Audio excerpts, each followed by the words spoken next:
I gotta go get this charger and everything. Let me go and get this charger. Oh Lord, this has been a day. This is the day that the Lord has made. I will rejoice and be glad in it. This is the day.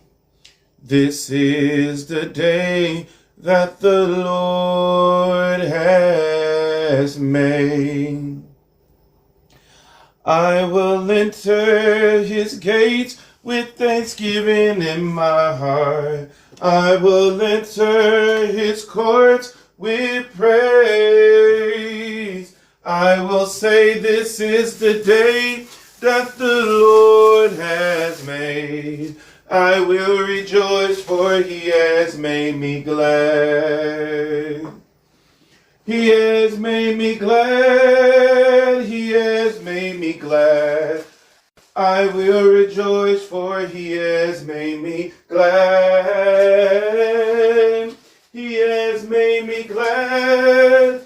He has made me glad. I will rejoice, for he has made me glad. This is the day. This is the day that the Lord has made. That the Lord has made. I will rejoice.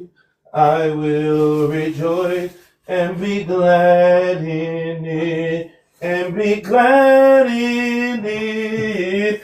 This is the day that the Lord has made. I will rejoice and be glad in it. This is the day. This is the day that the Lord has made.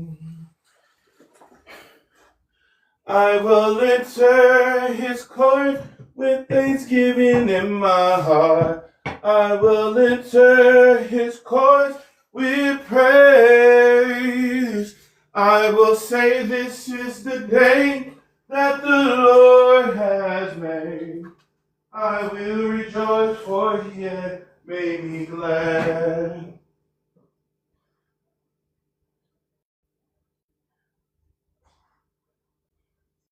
He has made me glad. He has made me glad. I will rejoice, for he has made me glad. He has made me glad. He has made me glad. I will rejoice, for he has made me glad. Alright, let's get this charger in. What a mighty God we serve. This ain't working. This ain't working. What a mighty God we serve. Come on, charger. That angels bow before him. Heaven and earth adore him. What a mighty God we serve. What a mighty God we serve. What a mighty God we serve. That angels bow before him. Heaven and earth adore him. What a mighty God we serve. I will enter his gates with thanksgiving in my heart. I will enter his courts with praise. I will say, this is the day that the Lord has made. I will rejoice, for he has made me glad. He has made me glad. He has made me glad. I will rejoice, for he has made me glad.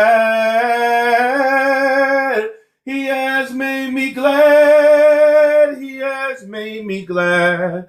I will rejoice, for he has made me glad. What a mighty God we serve. What a mighty God we serve.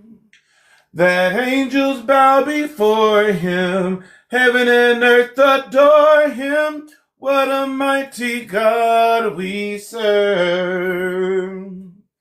What a mighty God we serve. What a mighty God we serve.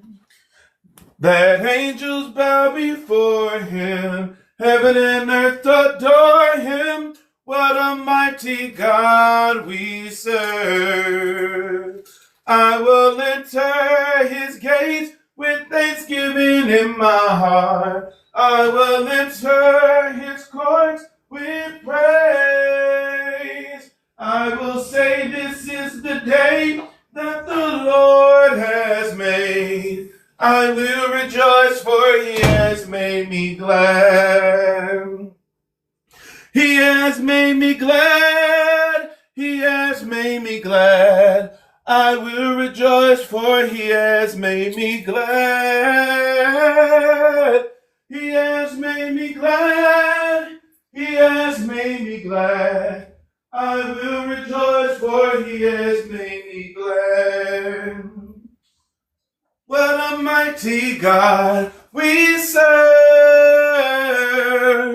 What a mighty God we serve. That angels bow before him, heaven and earth adore him. What a mighty God we serve. It's always good to start off with praise and worship, y'all. It is always good to start off with praise and worship. I'm looking ghetto as hell with my do-rag and this hat on. But I'm not taking this do-rag off because y'all not gonna see what's under this do-rag. I promise you that. I got half of my braids in, half of my braids out. I was taking down my braids and it's not fully taken out yet. So nah, we ain't going out like that on the live. I'm just gonna slide this thing right over this do-rag like it's nobody business. Shit. We are not about to go out like that on the live. When my hands lifted up and my mouth filled with praise, with a heart of thanksgiving, I will bless thee, O Lord. I will bless thee, O Lord. I will bless thee, O Lord. I will bless thee, O Lord.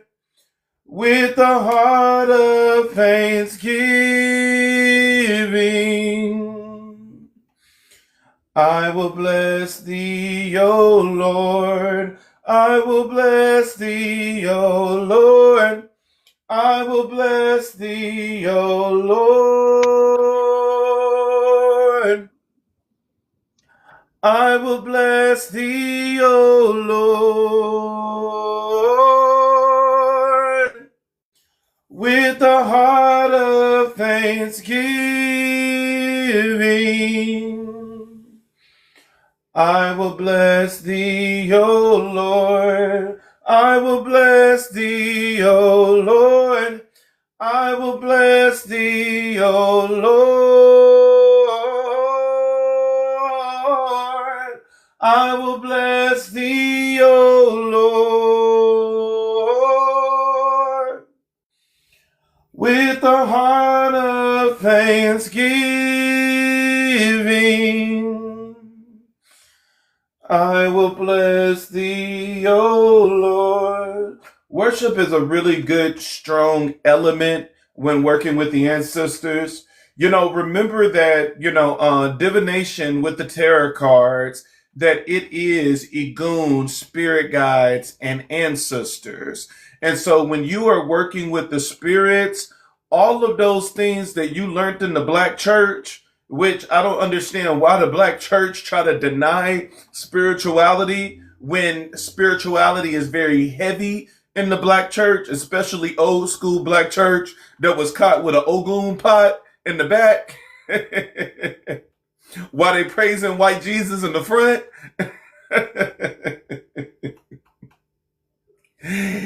It is, worship is really good. Worship when it comes to the spirits. Every time when you're talking about Egun, spirit guides, and ancestors, start off with worship. When it's with the Orishas have their specific songs and prayers that they like, but I do a lot on the Egun side, Egun, spirit guides, and ancestors. And so on that side, it's a lot of worship. It's the worship that you grew up, listening to and doing. Let's talk for a minute before we get into the reading, because some of you are drawn to spirituality, but you are so afraid to go into spirituality, and it's because of the things that you were taught in the church, and you haven't been able to connect everything together. When you are coming over to spirituality, you are not deleting everything that you have learned. You're not letting go of everything that you have learned, that you are looking back and saying, oh my gosh, everything that was taught to me is a lie. No, not everything. Majority, some of it, but at the end of the day, not everything that was taught to you was a lie. And what spirituality does when it comes after religion, you're just building on to what you already know. And so it was growing up Pentecostal apostolic that taught me about the power of Holy Spirit, that taught me about worshiping, praying, and fasting when I really need something to come through for me. It taught me the foundation, but it is spirituality that gave me the power and the authority in order to start doing the things that I need to be able to do in this world. And so both are very important. And, some people, because they really need to be managed and supervised, they need religion. Some people need religion because, if you are the type of person that you are able to work without being supervised, without constantly being reminded that you need to read, you need to pray, you need to fast, then spirituality is your zone, because that's what spirituality is. If you are the type of person that you constantly got to be reminded to do things, that you constantly got to be reminded just to do the basics, oh baby, you need religion. You need religion, and you need religion bad. You're the type of person that you probably do need to be in the church all 7 days, just so that you can learn how to stick on the program, just so you can learn how to do the things that you need to do. There are things that we all need to be doing that is very, very important. And we need to make sure that as soon as we get up in the morning, that we are honoring and acknowledging our Ori, who is the true us, which is our soul, which is the thing that will be getting judged, which is the one that is the true essence of who we are, which is the first God that you were ever introduced to. It was yourself. It's Ori. And after Ori, it's acknowledging, Egun, spirit guides and ancestors, all of the spirits that walk with us. And then after that, it's acknowledging the deities, the ones that the creator, Olodumare, Olorum, and Olofi has put in charge, that they are powerful forces of nature. And then it's number one, the most important thing of all is making sure that you take the time to honor and acknowledge the divine. None of these things is possible without the divine. We can't overlook and ignore the divine. And so that's one of the things that we really need to be very conscious with, is making sure that we are acknowledging the creator. So let's do the things that we're supposed to be doing. How many of you actually did something for Ilegwa Feast Day. It don't have to be big. It doesn't have to be grand. But how many of us have taken the time and we actually did something for Ilegwa Feast Day? Ilegwa, and which is one of the most important orishas. I don't care what orisha you like, you can't talk to that motherfucker without Ilegwa. Ilegwa is the one that opened the door. We can think we're special and we have special gifts and stuff like that, but baby, you ain't getting nowhere without the door. And Ilegwa is the door. Ilegwa is the road. And so it's like, how many of us took the time on his feast day, which was the 13th, that we actually took the time to honor and acknowledge him, that we set time aside and we gave him a prayer, we gave him an offering, we sung him a song.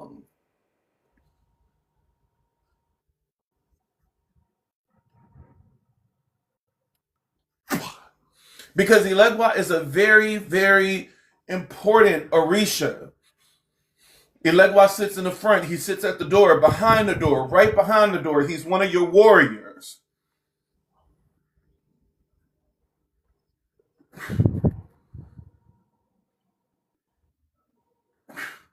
And I'll probably end up doing a live on YouTube, maybe in a week if I got some time. I'm not gonna promise it, to go over the Orisha to tell you some more about Ilegwa. But Ilegwa had a feast day yesterday. Somebody said, which warriors do you have? Baby, whenever you get a warrior, you get all of your warriors. So whenever you get your warriors, you should have Ilegwa, Eshu, Ogun, and Ochosi, Orumula, and Osun. You should have they come together. They come together as in you get all of your warriors when you go through the ceremony, not as being in one pot or something like that. No, you separate their ass and put them where they're supposed to be. But they sit together. They sit together.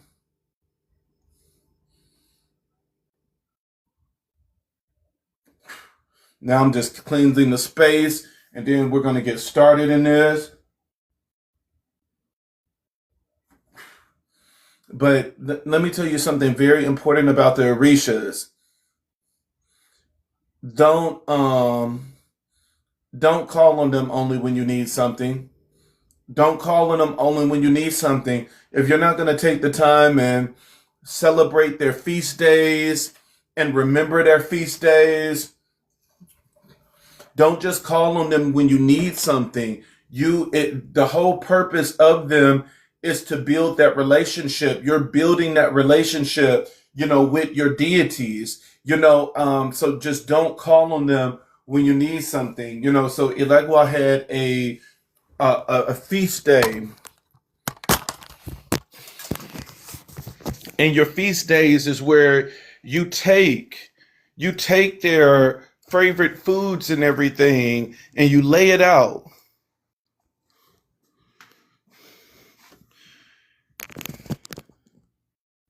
You take their foods, you take their favorite foods and you lay it out in order to celebrate, the Orisha. And so this is Ilegwa Feast Day. Ilegwa offerings is a lot of candy. Ilegwa is seen as the kid.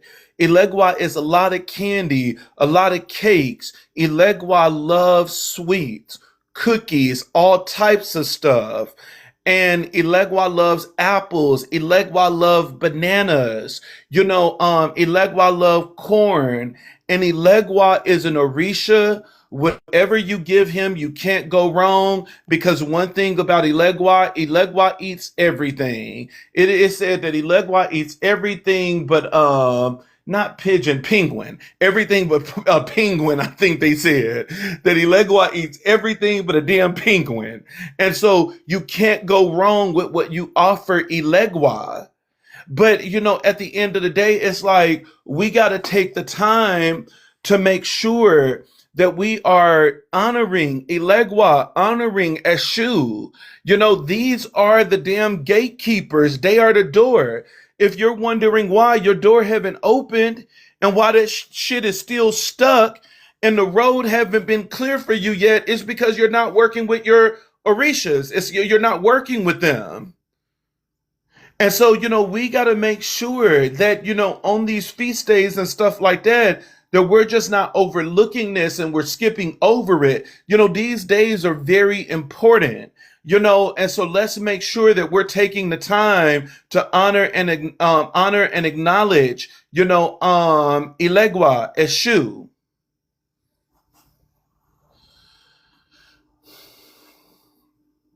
And so please, y'all, let's make sure Ilegwa is one of those orishas you can't go wrong with. It's like the brother eats damn near everything, but there are, favorite things there is things he like more than others. But, when you think of Ilegwa, Ilegwa is the kid. Ilegwa is a little kid. So just like you would celebrate a kid's birthday with a lot of sweets and, sugar and cakes and all of that stuff, Ilegwa is the same.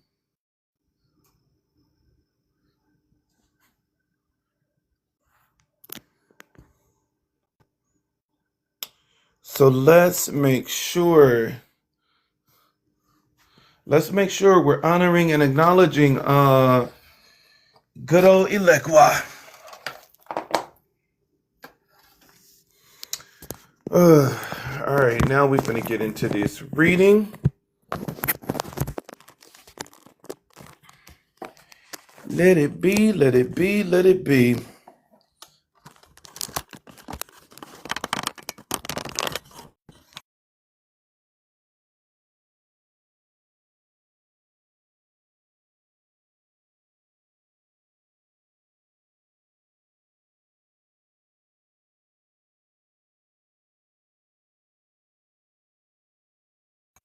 I'm doing some of everything with my phone. Oh yeah, and today is my brother birthday that passed. So I'm also taking the time to honor and acknowledge him as well. You know so many things are, one thing about me, and I'll say this and I'll get into the reading. One thing about me, boy, I'm good with picking up on signs and stuff like that, especially with doing divination and stuff like that. You just get used to it. And as soon as I was setting up for, Ilegwa's feast day, it was so many things that was happening. I start having bracelets break, and my necklace end up breaking. My what was that? My green jade end up breaking, and I knew that was gonna break. I knew that was gonna break. I knew that was gonna be the first one that breaks. Majority of the time when the orishas want to bless me, they always bless me with money. And so when the green jade necklace broke, I was like, oh, I knew that. That's the one thing about it, is that once you start working with the spirits and stuff for the longest, that's just one of the things that they do for me. They always bless me financially, and half of the time I'm like, can we can, can we focus on another area, because finances, I'm good. You know what I'm saying? Like, we got some other stuff we can work on too. But finances is one of the things that the orishas and the deities, the spirits, they always bless me with. And so, when things break, it's one or two things. It's either it's warning you of something. It's saying that somebody is doing spell work or something against you, and it's giving you a warning. It's letting you know that, this was the thing that absorbed the energy. Or it's letting you know that whatever that thing is associated with, when it breaks, it's saying that is the thing that's getting ready to come in. Whatever breaks is coming in. If green jade is associated with money. That means money and wealth is coming in. If a rose quartz break, that means love is coming in. And so it's one or two things. Elekes, you definitely want to make sure that you do a reading right after, because it could be the same thing. It's one or two things. it's letting you know you need protection in this area because something is attacking you in this area, and this is absorbing the energy so that it don't get on you, or it's telling you that this is the thing that's getting ready to come in. And so I mean, I tell you, it's just like, clockwork. I I set up my stuff for the feast day, and I'm everywhere I was walking, things just breaking. I'm not rubbing it on nothing or anything. Bracelets are just breaking off, and I'm like, okay, that's Yemaya. That's Oshun. I'm like, okay, that's Green Jade. It's like, okay, and then, the craziest things last night, I was in the bed, laying it down, getting ready to go to sleep, and I just, my door just boom, boom, boom, just knocking, really loud. And Elijah is the only person in the house. And I'm like, yeah, Elijah, what do you want? And, Elijah didn't say anything. And so I, got up and opened the door. Elijah wasn't there. And so I walked to his room and I'm like, yeah, Elijah, what did you want? I'm like, you banging on my door like the police. I'm like, what is it? What is it that you need? And Elijah was like, that wasn't me. He was like, I was in my bed the whole time. He was like, I didn't knock on your door. He was like, I didn't even hear a knock. And so, you got to make sure that when you do rituals, ceremonies, or when you're setting up for a feast day, that you pay attention to the signs and everything that follows. The signs that follow after you start doing this stuff is very important. It's letting you know a lot of things. It's letting you know that something is getting ready to come in. It's letting you know you're getting ready to be blessed in some type of way. And especially when it comes to things that's related to the door, like hearing knocking on the door and stuff like that, those are signs of Elegua telling you, baby, I'm here, I'm coming in. Where it's like, I receive your offerings. I received all of the things that you have given me. And, it's Elegua saying, this is what I'm going to do for you. So let's make sure that we're paying attention to those signs and everything once we, do rituals and ceremonies, or we're giving to the Orisha in some type of way. But definitely don't prostitute them, baby. Call them on the good and the bad. So, anyways, I'm looking crazy, but I'm ready for the readings. We can get this thing started.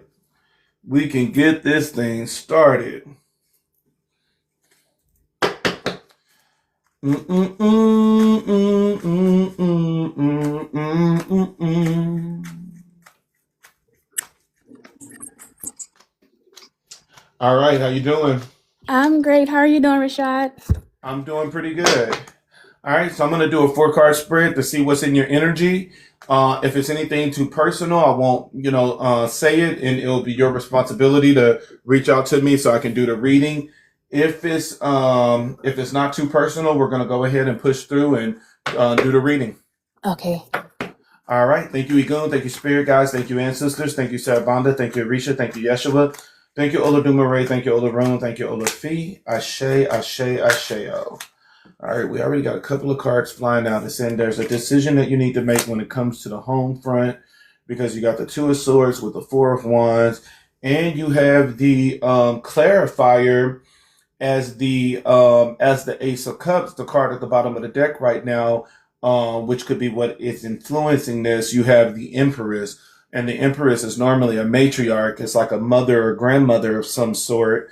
And so, your overall energy is saying that there's a decision that you need to make. The 2 of Swords is all about a decision. And it's saying that there's a decision that you need to make. And this decision is linked to home, with the 4 of Wands being here. Now, you do have, as the clarifier, you have the Ace of Cups. And the Ace of Cups is a gift from the universe. The Ace of Cups is saying that a gift is trying to come in. And so what it's saying that there's a decision that you need to make in the home. It could be that you got somebody occupied in that space when love is trying to come in, and this could be you missing out on a blessing. But we'll get into the other categories in order to see what's going to come out. We got the 10 of Wands with the Hermit card. Somebody is ready to take accountability and responsibility, but they're stuck in the heavy energy of the Hermit card, because the Hermit card is strong contemplation. Seven of Pentacles is the same. The Seven of Pentacles is still a good card because it talks about someone thinking about future, long-term view now instead of being at the present. But all of this is stuck energy. Whoever this is in the crossing energy, there is no movement here. There's only thinking. Let's see what's in the crowning energy. In the crowning energy, now we have more of an active energy. We have the Five of Wands now mixed with the King of Cups. The King of Cups is someone that is very emotional. Can be very emotional. Can be.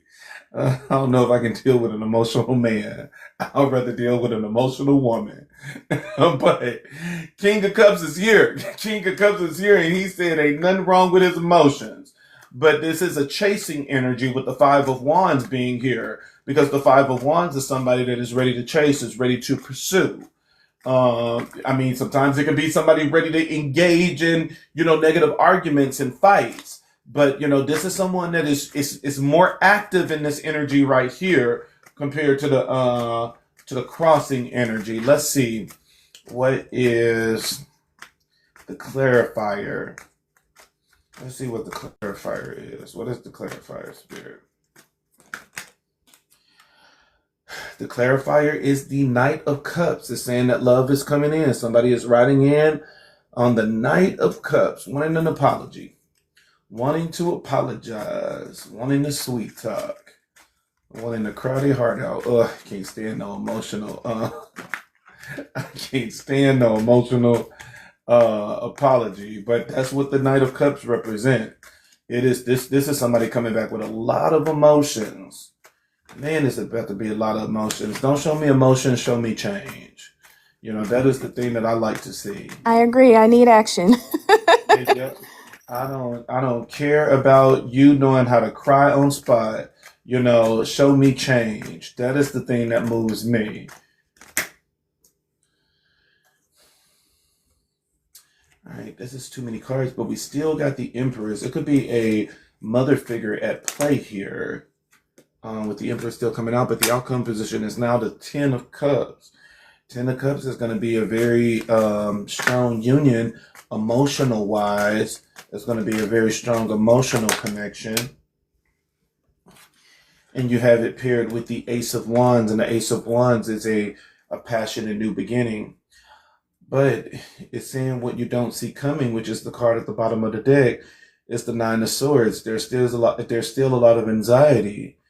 A lot of anxiety, depression here, worry, fears.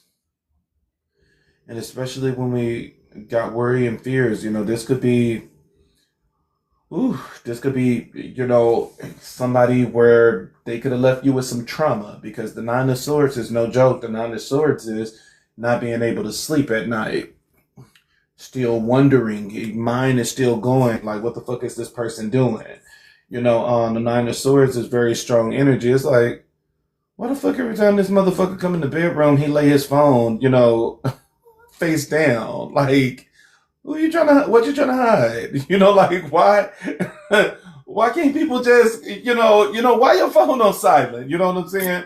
That's the Nine of Swords energy. The Nine of Swords energy. Oh, you're going to be up. You're going to be up guessing, wondering. Mind is racing. Not really being able to find rest, so Nine of Swords is not going to be a good energy. And especially when it comes with a past person, if a past person is coming back and they still have this type of energy over you, sometimes it's better to let it go, because it's no point of holding on if you're still going to be up, mind is racing and stuff like that. But your overall energy is telling you that, the Two of Swords is here. The Two of Swords is saying that there is a decision that needs to be made. There's an important decision that needs to be made. And this decision have to deal with home. And so the Four of Wands is all about the home life. And so it's saying that when it comes to the home, there's an important decision, aspect of home that you need to make. And you do have, as the clarifier, you have the Ace of Cups. And the Ace of Cups is all about a gift of love is getting ready to come in. And so with, Spirit saying there's a decision that you need to make, whenever the Two of Swords is here, we already know what the decision is. And so this could be something that even if it haven't unfolded, like, you sense that, there's a specific person that's getting ready to come back. And Spirit has allowed you to see this beforehand so that you can make the decision of, is this something that I really want? Is this something that I really want to allow? You have in the crossing energy, you do have the Ten of Wands, which I like. The Ten of Wands is carrying the burden now, choosing to take accountability and responsibility. I really do like that energy. And you have the Hermit card here. And the Hermit card is all about a deep contemplation. This is somebody that is really thinking, so this is someone that is really in a, in a suspense phase of, really just sitting down and thinking and deciding what it is that they want. And you do have, as the clarifier, you have the Seven of Pentacles, and the Seven of Pentacles is another frozen energy of just thinking about the future and what you want your future to look like. Now, in the crowning energy, which is also serving as the present energy, this person comes back, back to the present. And this is someone that is choosing that they want to fight. And this person is being seen as the King of Cups. And so this is someone that is deciding that they want to come in and, show you that, look, I want to fight for you. I want to show you that, I'm something different. And then you have, as the clarifier, you have the Knight of Cups. The Knight of Cups is all about love coming in. This is someone that is riding on their knight saying, I want to fight for you. You do have, as the outcome, you do have that, that love is possible here, because you got the Ten of Cups, which represents divine love and harmony. This is, two people, loving the honeymoon stage. And you do have the Ace of Wands being here as well, which clarified that this is going to be a passionate new beginning. The only thing that I don't like is the Nine of Swords at the bottom of the deck, because the Nine of Swords at the bottom of the deck is saying that this is something that's still going to bring a little anxiety. Not a little. The Nine of Swords is, big energy. And, this is going to be an energy of, like I said, I think this is somebody that there's some past history, because we shouldn't be getting trauma from somebody new. If we're getting trauma from somebody new at the beginning, kick that nigga to the curb. You haven't even fell in love yet. Kick that nigga to the curb. But, just be careful with this person coming in, because this is someone that, this is someone that you could still have open scars about. And, this person will, not necessarily saying that this person will purposely open those scars, but, that's the thing that I think that we all need to learn, especially with men, is that once you have broken trust with somebody, hang it up. I mean, everything can be worked out, but, once you have broken that trust, don't think that you're going to get that trust back just by being a good little boy for the next 2 years. Once you have lost that trust, and especially depending on the severity in which it happened, it can take the rest of your life in order for somebody to even think about lowering their guards to trust you again. And, that is the energy of the Nine of Swords, where the Nine of Swords is saying, I forgive, but I'm not going to forget. This is something where it's like, I'm whatever was done, it's an energy of, I'm not going to forget this. I remember the pain that it caused. I still see the scar, even though it's healed. And, the Nine of Swords is saying that this is something that I choose to continue to replay so that I can make sure that I don't forget it, because I'm going to make sure that this doesn't happen again. And so that is your reading. You're going to have an important decision that you're going to have to get ready to make. Thank you so much, Rashad. You hit the nail on the head. I have been going back and forth in my mind about an ex. We've been, you could say, doing this over and over for like the past 6 years. I've literally been contemplating whether I want to take it, there with that person again. Because it is past, betrayal, trauma, heartbreaks that, I've healed from. And I think revisiting it again, it would like, slash it open. So it's Oh yeah. tough. It's tough. I thank you so much. Oh yeah, because and part of this is that it's on him as well because you we have to really see where his mind is because if he was the one that caused you know for trust to be kicked out the door and stuff like that, we got to make sure that he's going to be in a position that you're going to be ready for that. Like I said, you can be doing all of the right things for 2 years straight, and because you betrayed somebody trust before, man, it's just not that easy. It could take the next 15 years, and so a record of 2 years doing good is shit. Once you have created trauma into somebody, and so that would be the main thing. Is I would just keep asking him questions to really see where his head is. Because especially with him being in the energy of the King of Cups can be emotional maturity, and the King of Cups can also be a manipulator, an emotional manipulator. So make sure that you are taking the time to step back and to look at this thing objectively and really see if this is somebody that really changed. Perfect advice. I thank you so much. Oh yeah, no problem. All right, it was nice meeting you. Nice meeting you too. Bye. All right, all right, bye. Hi, Rashad. How are you? Hey, how you doing? I'm good.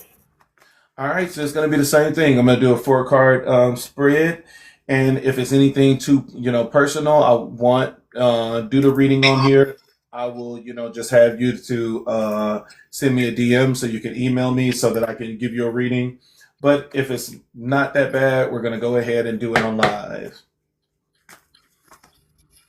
All right. Thank you, Igun. Thank you, Spirit Guys. Thank you, Ancestors. Thank you, Savanda. Thank you, Risha. Thank you, Yeshua. Thank you, Oludumare. Thank you, Olurun. Thank you, Olufi. Thank you, Anubis. Ashe, Ashe, Ashe. Ashe, Ashe, Ashe. What is in the card, Spirit? What is it that you want to convey? All right, Judgment card. Judgment card with the 6 of Wands. There's going to be some type of public acknowledgement.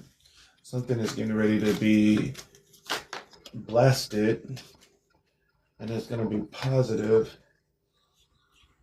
And the Judgment card is all about an awakening. It's all about trying to get your attention. And both the Judgment card and the 6 of Wands, both of them is all about I need to show you something.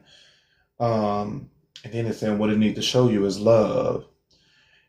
And it really do look like a shout out of trying to get your attention. It's like this is, I don't know, like somebody trying to shout you out on, social media or something like that. Somebody trying to, do something to the extreme to prove their love for you. It could be something in a very extreme and public way. This could be trying to, sending a text message to family and friends. Oh, I didn't even think about that. Thanks, Spirit. This could be an engagement because that is something that is public and out there around people that you love. I didn't even think about that. I was thinking more Facebook shout out and stuff like that, and somebody trying to get your attention. But this is there's going to end up being a big announcement. There's going to be a big announcement, and it's saying that this is going to be, or unless it's you pregnant, introducing a baby to the family, because this is going to be something big that's going to be announced. With both of these cards being here, with the 6 of Wands and the Judgment card, this is going to be big news that's going to end up traveling. A lot of people is going to hear about this news, but it's concerning love. It is the core and the root of it is the 10 of Cups. Let's see what else is about to. Let's see what else is about to come out. We got the 6 of Wands again. You're dealing with somebody dramatic. This is a dramatic nigga because why do we have a Tower card here? you got a love offer that is getting ready to come in, and is with the Tower card and the Eight of Wands. Now, yeah, the Tower card is destruction and chaos and taking things down and destroying things down to its core, but that's not what the Tower card is representing now. The Tower card is also an energy of the main thing about the Tower card at its core is sudden, it's unexpected. It's something out of the blue. It's something that wasn't prepared. It takes you off guard. You were just like, shit, I did not know this was the thing that was happening. And the Tower card is very fast. And then you have it paired with another fast card, which is the Eight of Wands. The Eight of Wands is just as fast, that is saying something is going to happen very quickly. And it's all to do with, once again, it's an offer. You got a big public announcement here, and two cards representing an announcement. Now you have two strong cards that is representing rapid movement. Something is getting ready to happen really fast. There is, like, somebody is this going to be like an engagement or something? Because this is happening really fast and sudden. Really fast and sudden and out of the blue. And now you have the Three of Wands. The Three of Wands is all about preparation. This is someone that's preparing something. What is the crowning energy? What is the crowning energy, Spirit? What is the crowning energy, Spirit? What is the crowning energy, Spirit? What is the crowning energy, Spirit? The crowning energy is the Page of Wands. Somebody is feeling inspired. Somebody is feeling inspired to move. And we have the Ten of Wands. Ten of Wands is all about putting in the hard work. All right, let's close this thing out, Spirit. What is the outcome to this? What is the outcome? What is the outcome, Spirit? Outcome, we got the Seven of Pentacles. Seven of Pentacles is all about investing. Somebody is ready to invest. And now you have another strong movement card with the Chariot being here. And you have the Magician at the bottom of the deck, which is what you don't see coming. Somebody could be manifesting the shit out of this. And right under the Magician, you have the Two of Cups.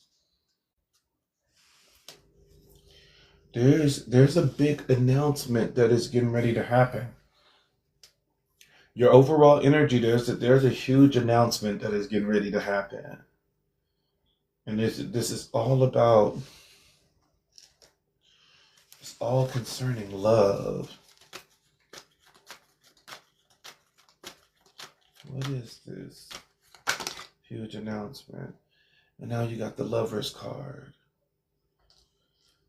You got the Lovers, and then this one is the Six of Wands. The Six of Wands with the Knight of Wands and with the Queen of Wands. So it's somebody that's ready to give and take that is rushing to the Queen of Wands. But you do have the Lovers, which is a major arcana that also fell. I'm telling you, your overall energy is like, this is getting ready to be an engagement. This is somebody that is really serious about a love relationship. This is someone, because it's just, the Six of Wands is all about public acknowledgement. They finna blast your shit. And even the Judgment card is another card of all eyes on me. It's an awakening. It's the card of an awakening. It's time to be awakened. It's time for you to see. And, especially with the angel blowing the trumpet in the Judgment card, there's going to end up being a big celebration, or something that is going to end up taking you by surprise. This is going to end up taking you by surprise, and this is going to end up, it's circling around love, because you do have the 10 of Cups here, and even in the other deck you have the Lovers. And so this is something concerning love that it is going to take you by surprise. This is someone that is going to end up, asking for your hand in marriage. This is going to be someone that's going to end up, if they're coming back in a big way. This is not just coming back, just asking for your, permission. This is like sending a whole text message with cousins and friends and family, telling everybody that you trying to come back, and that, oh, I fucked up and stuff like that. This is going to end up, it's just a really big, huge announcement that is getting ready to happen. Or this is somebody that is doing something on Facebook, where it's just like Facebook, Instagram, any social media, that's just putting it out there saying, look, this is my boo, I fucked up, I miss you. There's a big announcement here, in the overall energy. That is the one thing that I'm keep seeing, is that something is going to come out. And now the crossing energy is just saying the speed in which it's going to come, because it's saying that this is going to be fast, it's going to be sudden. It's going to end up, taking you by surprise. You got the Page of Cups here, and the Page of Cups is just a normal offer. It's just a normal offer of love. Somebody wanting to get their cup of love, being emotional with it, being lovey-dovey. But for the for the Tower card to be here, the Tower card is just a sudden change. The Tower card is one of the cards where it is the biggest shock. Now normally it's a big shock of your life is getting ready to be destroyed. But this is more of, this is just it's going to be a big shock. Like, this is something that is really going to, take you by surprise, that you kind of really don't see coming. This is going to be an offer. So it could be an offer from somebody that you least expect. This is somebody that you don't expect an offer from, because this is really it's going to be a sudden change. It's going to be a really, big surprise to you. And then you have it paired with the 8 of Wands, and it's saying it's coming in fast. The 8 of Wands is an energy where it's like any day now. Any day now, this offer can be coming, but this is going to be something very sudden. It's going to be so sudden, so out of the blue. It could be people that's in on it, that they're not letting you know what's getting ready to happen. But it's going to end up being a big surprise. And then the 3 of Wands is an energy of somebody is already preparing this. And so there's going to be something big. It's something big that's happening in your energy that is going to surprise the shit out of you. Is definitely going to surprise you. What is now you got the 4 of Pentacles with the 8 of Pentacles, holding on tightly. This is someone that has felt like they developed, they changed, having mastery of something now.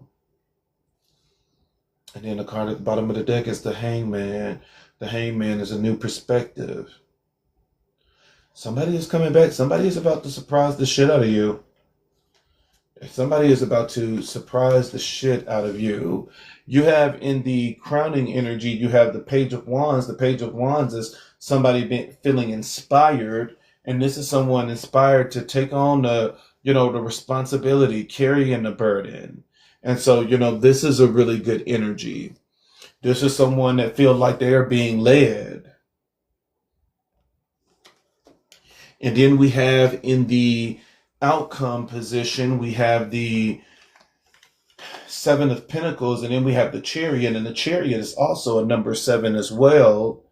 And so it's more movement in the outcome position, where the 7 of Pentacles is not necessarily movement, because it's just thinking of the future. and ready to invest. It's ready to put, money into this thing of saying, if I put this amount of money in now, if it stays in my savings account, it's going to end up being this amount in the future. The Seven of Pentacles is all about that investment. That if I, go ahead and tie the knot right now, I think that, we're going to end up being, really good at raising a family and the whole 9 yards, having that safety and security. That is that investment. And then we have the then we have the Chariot here, which is the number 7. But then we have the Chariot here. And even with the Chariot is a strong card of movement. The Chariot is one of the strongest cards of movement. Something is getting ready to come to you. And I really do think more than anything, it's going to end up being someone getting ready to propose. There's going to, the news is coming your way that is going to shock you. That is the thing. News is coming your way that is really going to shock you. This is going to be something that's really going to throw you off your track because it's something that, you just didn't see coming, but it's ramping up. It's too much energy here. Major arcanas and everything. This thing is ramping up. And then the card at the bottom of the deck, which is what you don't see coming, you have the Magician. The Magician is all about manifestation. And right under the Magician, you have the Two of Cups. Love is coming your way, but it's coming in the most unexpected way. And this is going to be something that's going to, I'm telling you, this is going to be something that's going to end up, that's going to end up throwing you off your feet. You're going to be, this is something that's going to be very surprising to you. But you got a lot of things that is moving in the background that you don't know about, but it's for your highest good. And it looked like it's all adding to this overall energy of there's going to end up being a big announcement. There's a big announcement that's going to end up happening, that somebody is going to end up announcing something. And it's saying that what is getting ready to be announced is concerning love. This is someone that's going to end up declaring their love for you. It could be in the most dramatic way. Making a goddamn scene in the restaurant. Just know when you get that good news, I'm gonna be walking out because I'm like, nah, I don't want no dramatic. I'll be walking out. I'm gonna tell them I'll take my food to go. But that is what you have in your energy. In your energy, you have something big. There's a big announcement that's getting ready to happen, and it's really gonna shock you. It's gonna knock you off your feet. So get ready for this news because it's coming fast with the Eight of Wands being here, especially with it being paired with the Tower card. This thing is gonna come and it's gonna really shock you and surprise you. Oh, I appreciate that. Thank you. Oh yeah, no problem. All right, have a good one. You too. All right. All right, bye.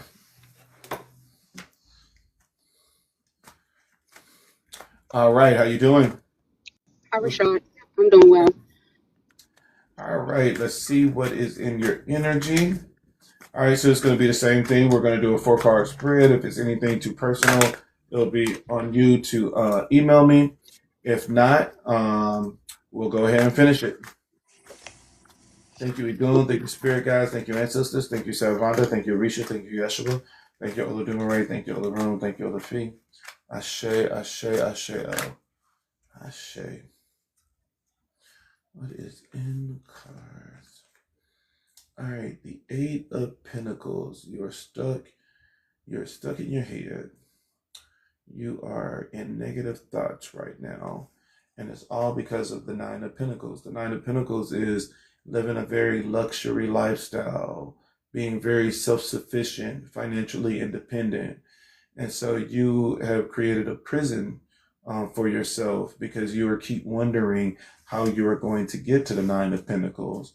And so you are in very negative thoughts, which you got to get out of that. You're never going to manifest the Nine of Pentacles if you're going to stay in negative thoughts. And you do have a new beginning that is coming because you have the Fool card. The Fool card is all about a new beginning. What is in the crossing energy? Crossing energy, we got the Ten of Cups. There's a strong emotional aspect here. Ten of Cups. Seven of, you have the Seven of Cups. The Seven of Pentacles. And so yours is, it's telling you that you need to rethink love. That you need to really think about what you are considering to be love. And it's Spirit is saying you need to learn how to embrace, embrace the love that's in your life. Where it's just like, the Ten of Cups is not always just,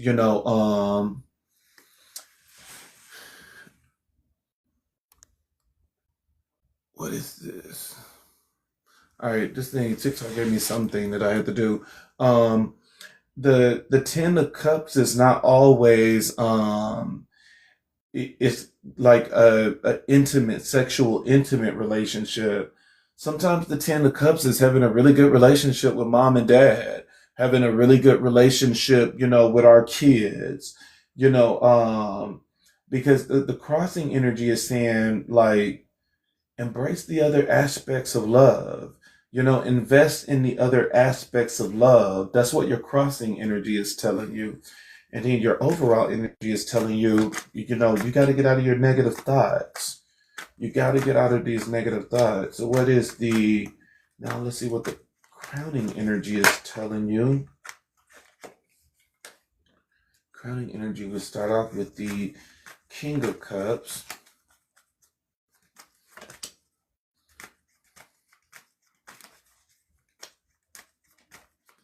What is the clarifier for the King of Cups? What is the clarifier for the King of Cups? You got the King of Cups with the Two of Cups. So there's a relationship here, but the card at the bottom of the deck right now is the Tower card. What is the outcome position, Spirit? The outcome position is the Ten of Swords. And so that's a lot of pain, a lot of anguish. And then you have the Magician.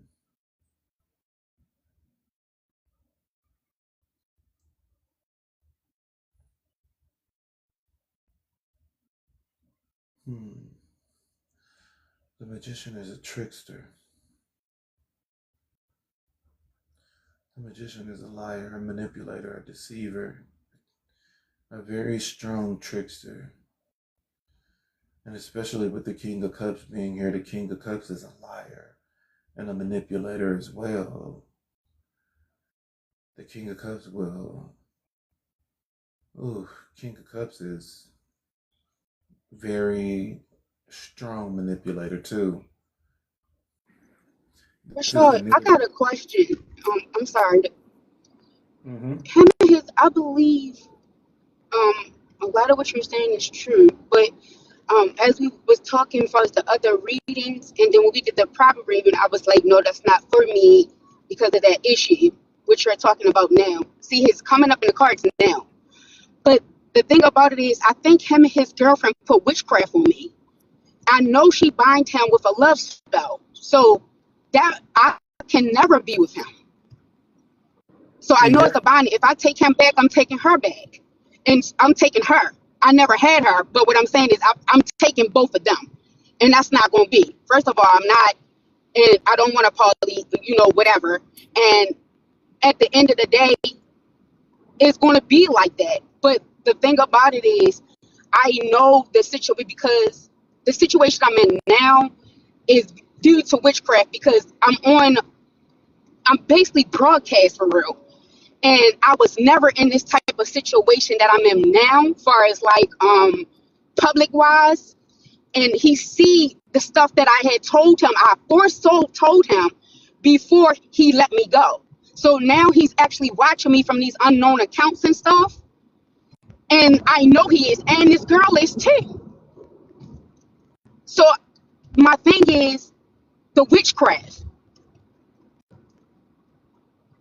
Oh yeah, no, I can see it in the outcome position with the magician being here because the magician is a trickster. The magician is alchemy. Especially with the Ten of Swords being here. But the one thing about a witchcraft reading, a witchcraft reading have to be specifically where you're channeling witchcraft. Okay. Right now this is just a general. This is just a general reading. And but even with your general reading of, it's a general reading as in, you know, this is your ancestors of saying that, look, these are the things that I want you to focus on.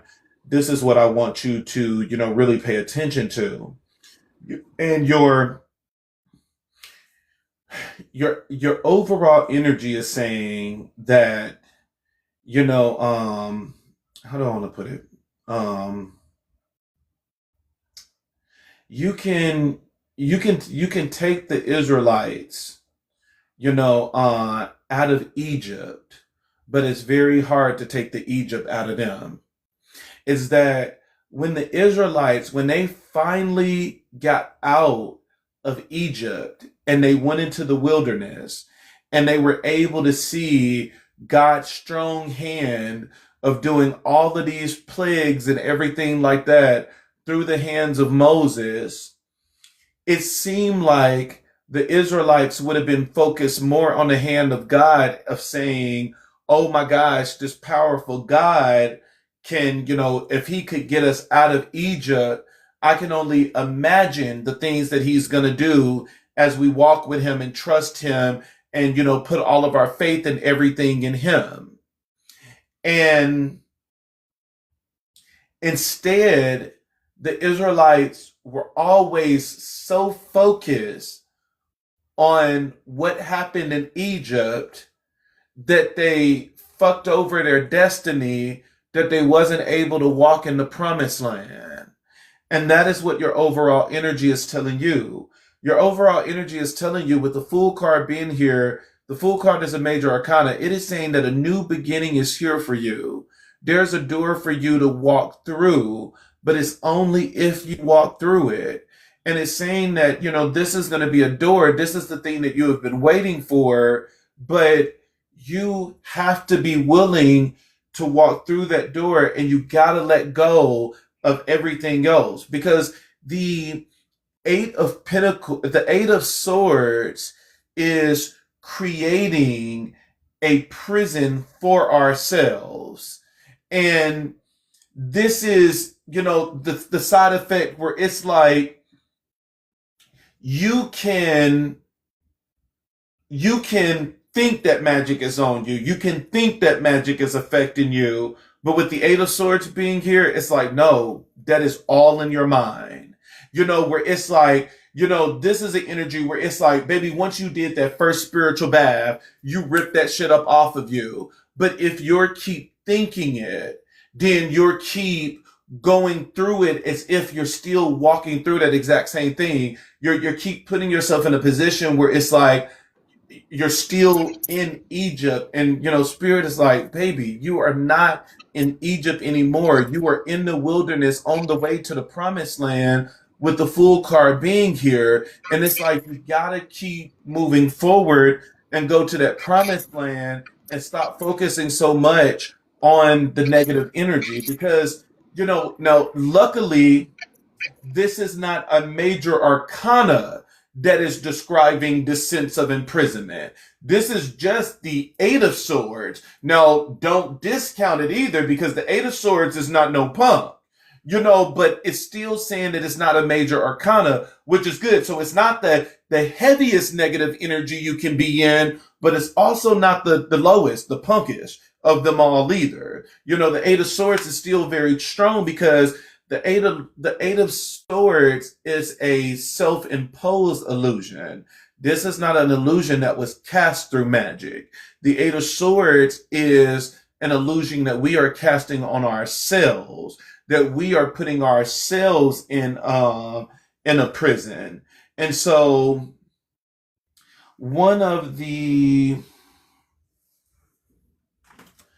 let me see.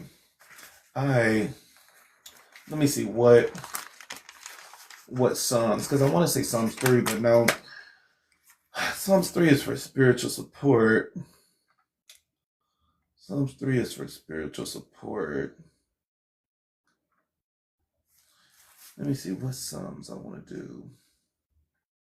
I mean, of course, Psalms 1. Psalms 1 is good for peace. And, that is the one thing that is definitely needed. But there's something else I'm looking for. Fearing business, fear and slander. I want to say something in the beginning about the love for my family. Oh, yeah, Can you hear me? that's the next category we're finna get to. That's the crossing energy. The crossing energy is telling you to reframe love. Overcome attacking robbers. You know what? That would overcome. You know what? That would actually. That would. Yeah, I think. Okay, I think that might be the one. Let me see. I think. Okay, so Psalms 18 with a purple candle. I think that's the one I'm going to. Because this is the Psalms for overcoming attackers and robbers. And especially when you feel that somebody has already taken what's yours and stuff like that. I think that's the Psalm. Psalms 18, I think is what I'm gonna go with. Let's see. No, no, no, no, no, no, no. No, no, no, no, no, no. Yep, it seems like Psalms 18 is gonna be the cure. Psalms 18 with a purple candle. No, no, no, no, no, no. Yep, I think that's what I'm gonna do. Psalms 1 with a blue candle for peace, and then Psalms 18 with a purple candle. Those are gonna be the two. To have happiness, and to defeat, no. To protect against fire and water, no. No. No.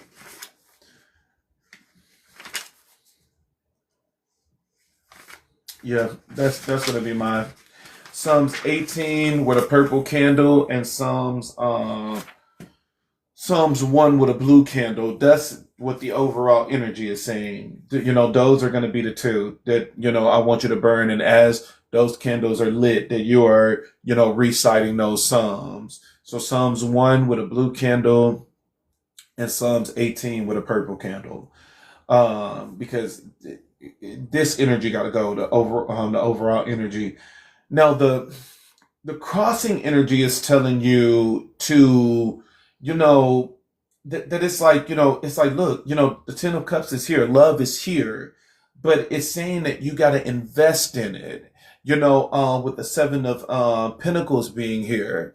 And so with Spirit saying that, like, this is something that you got to invest in, it is saying that, there's love in your life that you're not paying attention to, that, there could be love in your life that you are just like, look, I thank you for this, Spirit, but this is not what I want.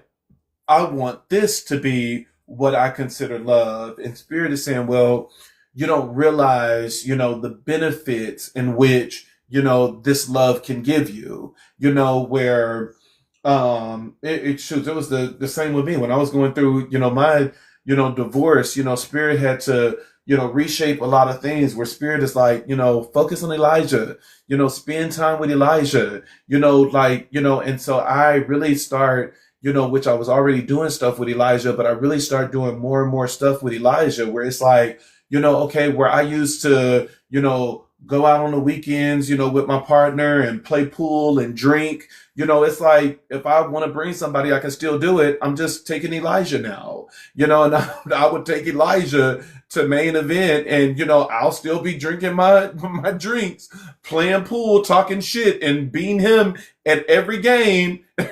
But, now instead of it being a partner, it was just my son, and it strengthened, our relationships. And, it's a lot of benefits that came with that, me and my son is, very close. We have always been close, and now we're even closer. And so, that is what, this is saying, where it's just like, you got to keep in mind that there is, other forms of love in your life that can help us when we go through these times of separation and divorce and stuff like that, where it's like instead of just focusing on that one aspect, when we open the door to love, we can experience it in a lot of different forms. Having a healthy relationship with parents, having a healthy relationship with siblings, having a healthy relationship with our kids. And that's what it's saying, where it's like, and normally when the spirit is giving advice like this, it's like,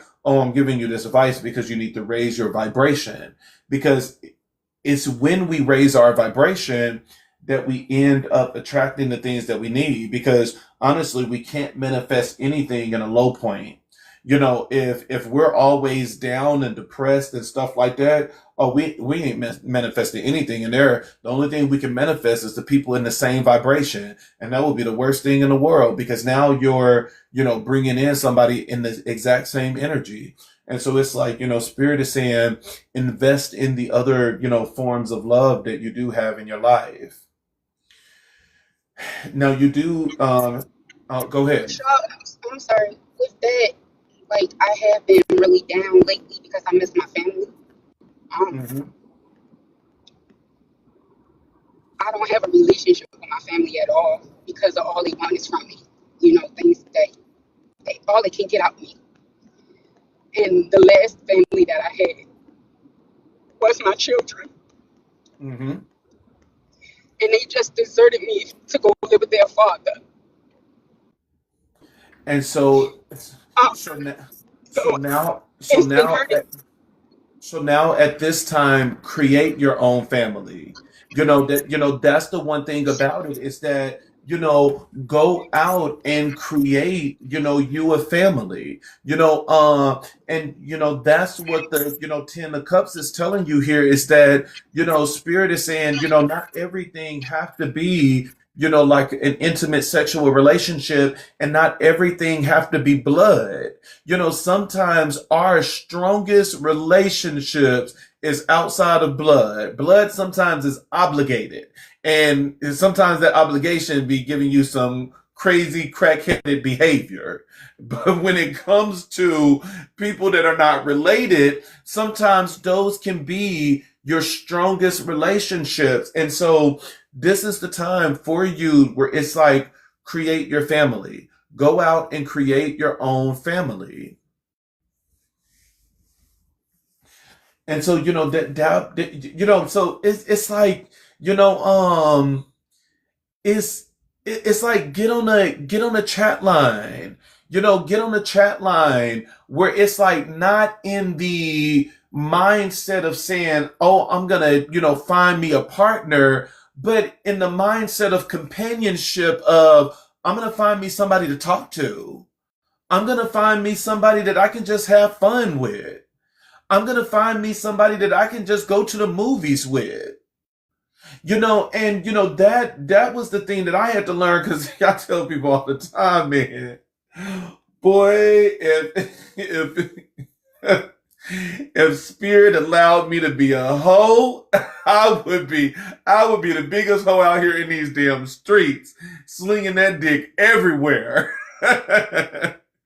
I let everybody know, like, I am not this holier than thou type of person where it's like, oh, I haven't had sex and stuff like that because I'm just so holy and stuff like that. Oh no, baby, Ilegua closed my doors because Ilegua knew if he didn't close those fucking doors, everybody on this block would have been fucked. And so I'm like, that's just me, ever since, I was a kid, one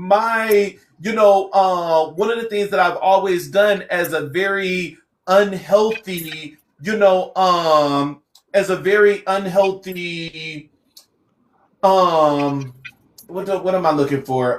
Coping mechanism was sex. Every time when I was, going through something very heavy and stuff like that, boy, that dick was slinging. That dick was everywhere. Every time when I was going through something. And as I got older, I had to learn how to get out of that energy. And the way that I got out of that energy is honestly is through the assistance of the ancestors and the Orishas, because I already know, baby, when I was going through my divorce, that was the first thing that Elegua did was, baby, he closed the door. Every time I would do my cowrie shells and stuff like that, it always spoke about my doors being closed. And I knew that it wasn't witchcraft or anything else. I knew that it wasn't anybody else closing my doors. I knew that it was Elegua. And Elegua did it in the form of protection. That he was like, nigga, I know you. I know your tendencies. I know your behaviors. I know your negative defense mechanisms. I know your negative coping mechanisms. And he like, no, not today. You know, you are in a completely different place than what you are now compared to years ago. And he is like, you know, you not just gonna be up in these streets, you know, slinging this dick everywhere. And he closed my motherfucking doors. Like I have been thirsty over here. But at the end of the day, it's all for my good. And you know, the one thing that I know is that, you know, Elegua will open that door back up when it's time for that door to open back up. And so that is where we gotta find other things where sometimes spirit is like, I know your ways, and I'm trying to break you of these ways. And the way that I'm gonna break you of these ways is by closing these doors that you will not be able to go out and do the things you want to do. And now it forces you to look at things in a different aspect. Where now it's like, now since this nigga done starved me for a couple of years of having no sex, you know, now you sit down and say, wait a minute, well, what are the things that I'm really looking for? Because, you know, getting it in is not really the core thing of what I'm looking for. You know, what are those deeper things? And the more you are in that solitude, the more you are in that isolation, the more that you are in that area where Elegua is closing your doors in order for you to open your eyes and force you to see things in a different way, you tend to start opening your eyes and you start seeing things for what they truly are. Where it's like, you know, wait a minute, what I want is not to just have sex. What I want is a connection. What I want is to be whole. What I want is to have somebody that I can trust, that I can believe in, that, you know, you start learning those deeper things of what it is that you really want that sometimes we put in the wrong box. So, you know, you gotta learn how to go out and create your own family. And especially with the Eight of Swords being here, with the Eight of Swords being here is stop thinking about the negative. Stop thinking about what is not anymore. You know, let's not keep thinking about, well, family is not here. You know, this person is not here. Well, let's start bringing some people in. Let's start bringing some people in so that we can get out of this energy of the Eight of Swords and we can learn how to really build that family, that strong community that you really need. I mean, since 20, I haven't been with nobody since 2022 after that relationship. And I had just went straight abstinence. Like, I don't know if it's abstinence settlement, but, you know, at the end of the day, I worked on, you know, allow God to work on me. And during this, Mr. Tom, like, he just told me, all right, I need you to separate from your family. I already knew from the jump because he gave me Abraham experience. He told me that I wasn't going to have my family no more. So he already prepared me. And this is when, like, the ending of that relationship, I said, my family, I really love my family, you know, and that was kind of hard for me. But I was the only one in my family that would move on the outskirts of different states. Like, I lived in Pennsylvania. I'm right now in Virginia. My hometown is Baltimore, Maryland. But I'm living in all these different other areas, North Carolina, Garrett County, up in there, West Virginia. Like, I spread myself around and I made a lot of friends, but I still was longing for my family. And then when I went back home to my family, it was still the same old stuff. And I'm traveling like 7, 8, 10 hours in traffic. And the one thing that caught up with me was when my daughter said, Ma, every time we move, you are the one that's traveling back to the family. They never come see us. So it hit a light on to me. It was like, And it made me thought about all the things, like I'm far of a distance. Can you help me with this? Can you do this with me? And then the last thing my sister said to me was, man, we know that you gonna have money. You always know how to save money. And I'm like, oh my God, this is literally what's going on. I'm only being used. There is no love in it. Uh-huh. Oh yeah. And then it just was so hurtful. And I'm like, now, I mean, I'm in my purpose. I know I am, but I'm human too, and it's hard for me to do purpose when I feel such a way. I be on and I'm good. And then it came to like today, like I was really longing for my children. And I'm like, I birthed them, I already had my first son taken away from me from abuse from my second marriage. That was really hard for me. And then to now that my two children have never, I can count on one hand that their father have been in their life, like visit them, come and see them. And out of the blue, the school calls me and tell me that, oh, Miss Jones, I didn't know that you was trying to transfer them. I said, no, I'm not. I'm at work. I didn't call you and I didn't come up there to transfer my children. Why am I getting this call? She said, well, I can't tell you, but I can tell you this. It's parent against parent. So I'm like, you got my job number. You got my phone number. Now, mind you, I put them on block. But the kids know where I work at. Even if that, you got my email. So why didn't you contact me? And then I got so mad. I was like, you know what? At the end of the day, just look at me as I'm dead. Because at this end of this point, I put so much out there. Like, he wasn't even there for my son almost dying. But you're going to leave me. You're up and leave me. Because you longing for something. It could have been done a better manner. That's how I felt. Oh yeah. So now it's like, I'm sitting here trying to figure out why it got to be me, a consistently battle of me. I feel like I'm always the issue or I'm always the problem and I'm only helping. And so, because it's right now, you're holding a lot of stuff. You're holding on to the past. You're holding on to all of this pain. You're holding on to all of the trauma. Is that you got to learn how to let that stuff go. You got to learn how to let that stuff go and just to move forward in the process. The process on. Because at the end of the day, it's like I really want you to get to that state that you are learning how to create your own family. That you are learning how to create your own tribe. It's the past is the past. What happened is what happened. There's nothing we can do right now in order to change that.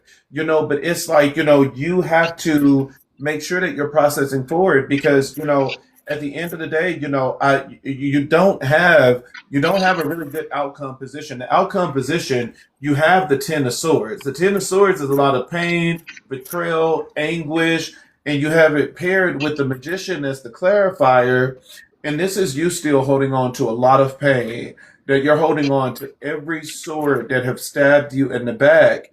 And that's why this is feeling more heavy, because, this is an energy. This is really an energy of somebody that don't know how to let go, because not every sword here came from the same person.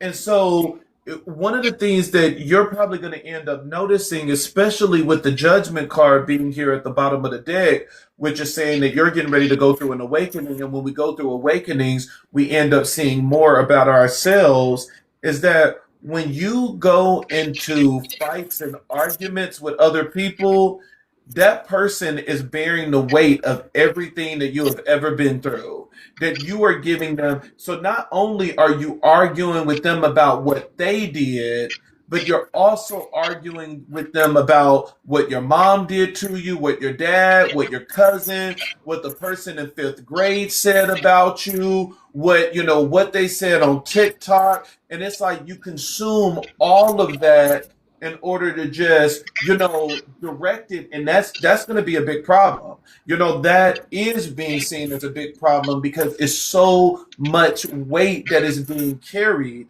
And the dangerous thing about this is that when you carry this much energy and this much weight, It's two things you're going to do. You're going to eventually end up exploding to the point that there's going to be no coming back from this, or you're going to end up imploding and you're going to end up taking yourself out. It's always one or the other. And that's why it's very important for us to let this energy go. I just got into this. Um, I wasn't like this until I guess it started building up because my children didn't even call me and wish me a happy Mother's Day. Um, and so it just been weighing on me like that's the least you could have did after I done took care of you, made sure you were good. Um, and then I got the news that people in my family looking for me. Why are you looking for me now? Leave me alone. Like I don't want to be bothered with y'all. I already dealt with that and I already healed from it. Stop looking for me. You didn't want me in your life then. Why you want me in your life now? So That's because you see something different on me. And look, I would say you processed it, but you haven't healed yet. Because once you healed, it's nothing in the world that can get you back into those emotions. But it's the simple fact that you can easily go back there. That is a sign that it's not healing yet. And that's not necessarily a bad thing because healing takes time. But right now you can tell that the hurt and the pain and stuff is still there. And that is why you have to stay in isolation and in solitude until that is released, that no matter what somebody says is not going to trigger it anymore. You know, um, for the longest, I would not let go of what happened to me in my childhood, and every time I would go into relationships and stuff like that, they were always in because they like, oh nigga, you crazy, and it was like, yeah, I was crazy because I was carrying all of that weight of everything that happened in childhood, and I was keep projecting it onto everybody that I was dating, everybody that I was talking to, and they like, nigga, this energy is too heavy to carry. Like I cannot carry, your natural energy as well as all of this other stuff that you were carrying in from childhood. And it wasn't until I actually said, you know what, I'm gonna take the time to heal and stop getting in these relationships and stuff like that, which was a distraction that allowed me to not heal. And the moment that I just said, fuck it, I'm just gonna do this thing. I don't want nobody else anymore. I'm just gonna focus on me and I'm gonna heal and I'm gonna release this shit. It took 3 years. No, it did. It's not no. You just wake up tomorrow and it's gone. It took 3 years, but after those 3 years, I was able to finally get into relationships and be healthy in a relationship because I finally let all of that shit go. And that is the thing that you're gonna have to do. You're gonna have to find out, what it is that you need to do in order to let it go. Do you need to put all of this stuff on paper and write everything out? And that is a good release. Do you need to speak it out in the universe? Do you need to go into water? Do you need to go to the ocean or something like that in order to sit in the water and let that out? You're gonna have to find out what it is you need to do in order to really release this and let it go. But the most important thing is you got to learn how to build your own. You got to learn how to build that family and build that tribe because you can't be in isolation for the rest of your life. We're not made to be alone.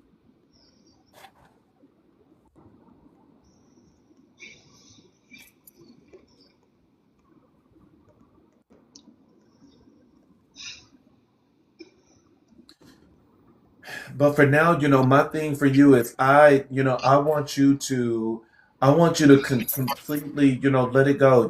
What happened in the relationship, what happened in the marriage, Completely let it go. You don't have to talk to the nigga. You don't have to see the nigga. We don't have to look at his social media. We don't have to look at that bitch social media. Baby, you can walk around your house butt ass naked every day saying, I fuck that bitch and him. You know what I'm saying? That will be healthy. You know what I'm saying? Just let the shit go. That is the main thing. It's just letting that shit go. You gotta learn how to get that up off of you, because right now you just got too much mental energy going on. You got the Eight of Swords, you got the Ten of Swords here. You don't want to end up having a mental breakdown, because the more swords that you get, and you have heavy swords, you end up going to the side that this is going to end up being a very strong mental breakdown. And so it's like, guard it now, control it now while you still can.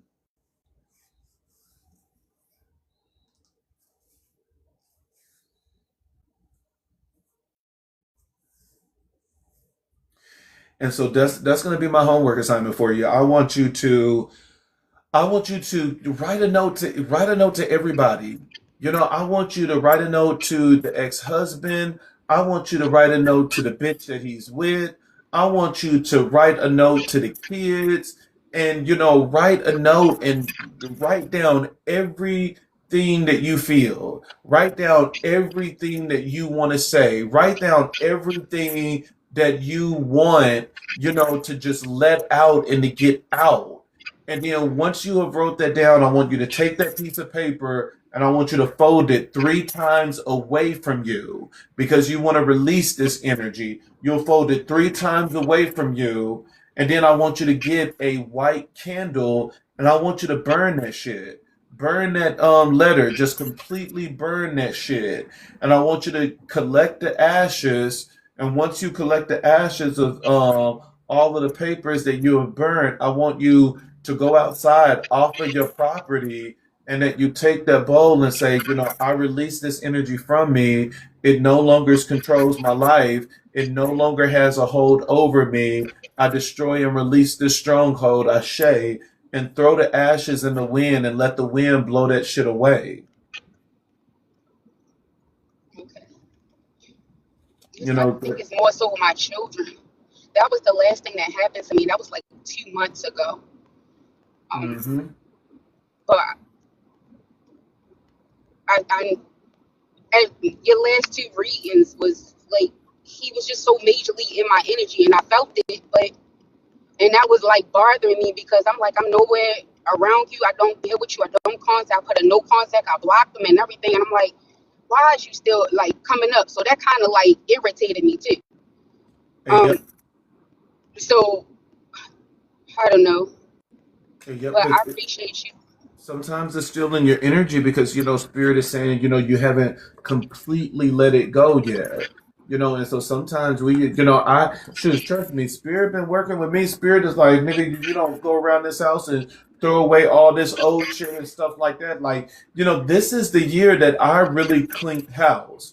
This is the year where it's just like, no, it's like, I'm not going to be depressed. I'm not going to be anything this year. And I took my garbage bags and all this old shit go. Bye. Release. Done. Burn the shit. I don't care what you do. You can piss on it, you can shit on it, as long as you get that shit out your fucking house. So it's like, no. Like, I release. This is my year of releasing. I change, and then even, changing up the style in the house of, doing the living room a different color that is not the same color, a couple of years ago. And so I have changed it all up. This is my year of releasing. And so that is the thing that you need to be doing, is doing all of those little steps in order to really release this energy, that you can walk into your space and not even think about a motherfucker anymore. Okay. All right. All right. So it was nice talking to you. Remember to do your homework Thank you so assignment. much. Oh, yeah, no problem. Yes. Thank you. All right. All right. Bye.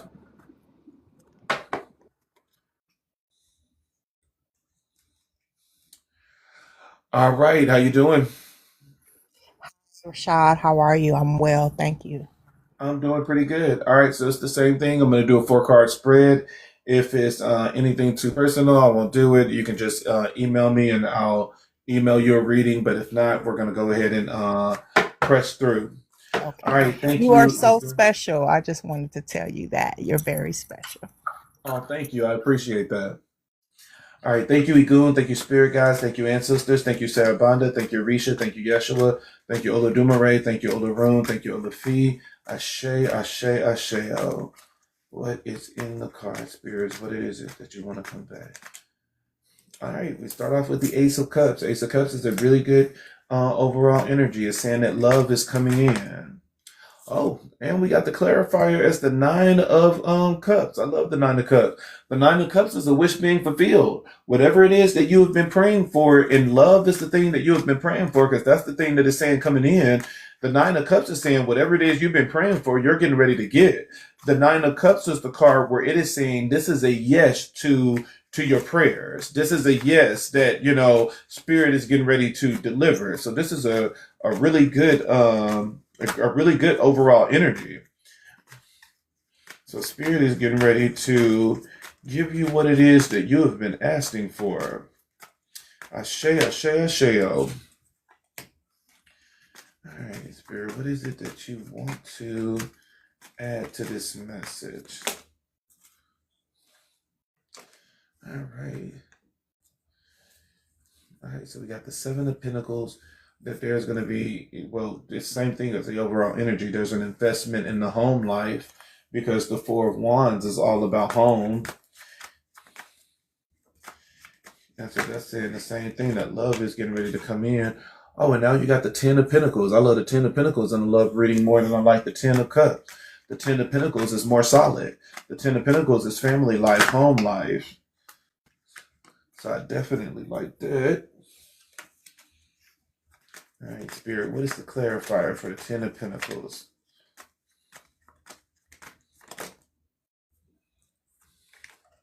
We got the Knight of Cups.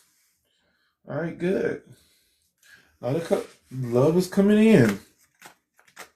What is the outcome? Ooh, we got the Page of Cups with the Sun card. Sun card is the happiest card in the deck. So this is good. You got an overall positive reading. It's nothing on this reading that is negative. Let's see, what is that last card, Spirit? What is the last thing you want to show? Come on, Spirit. What is it, Spirit? What is that last card? What is the last thing that you want to show, Spirit?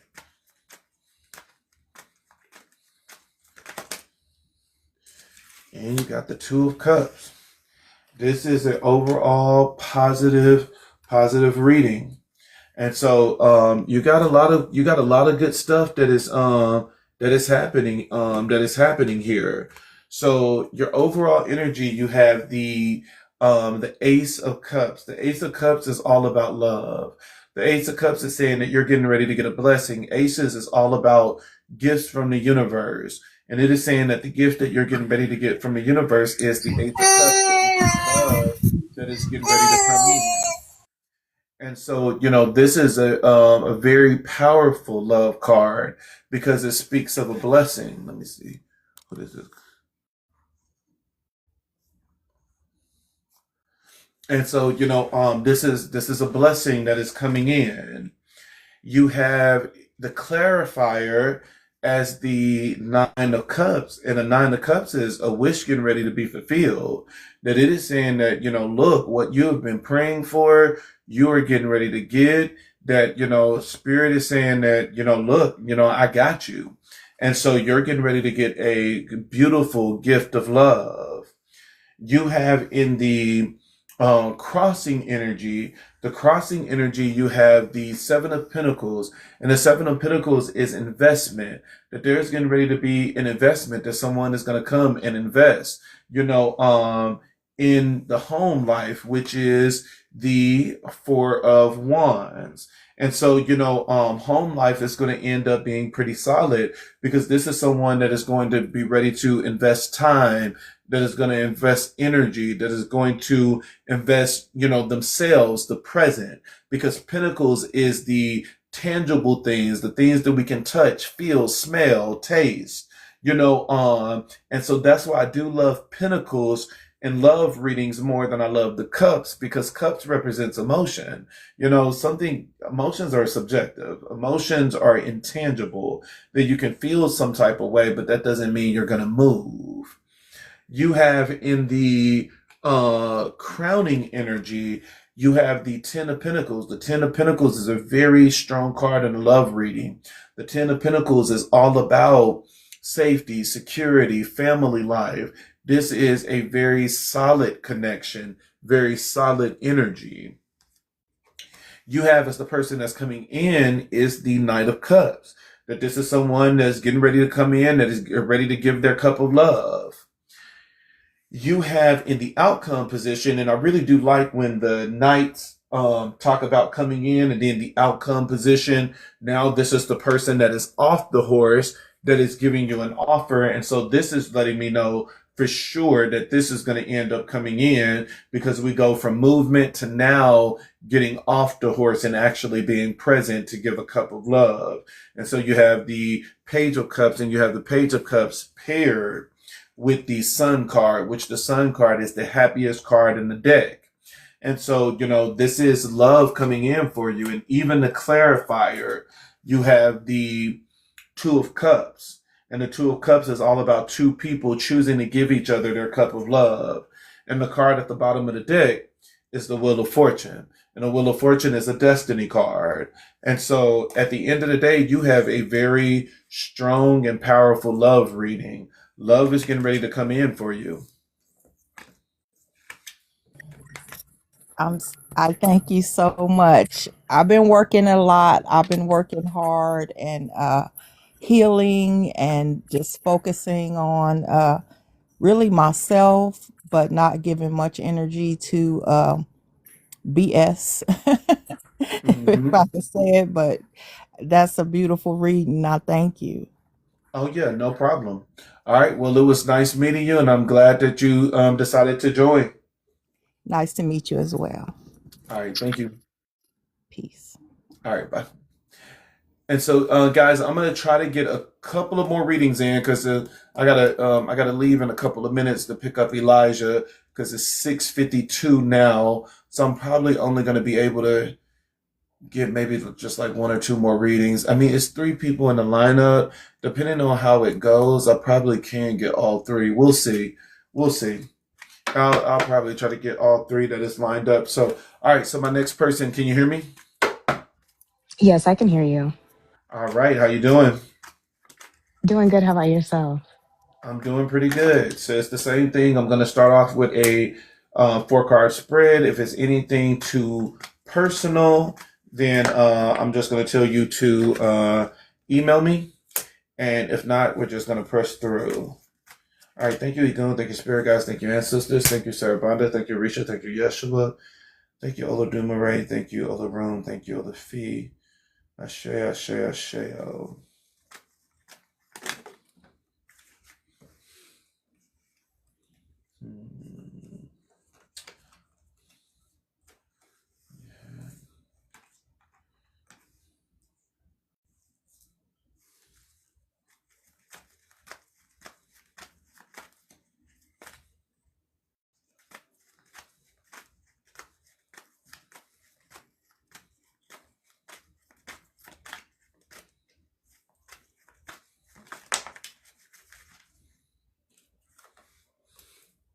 King of Wands.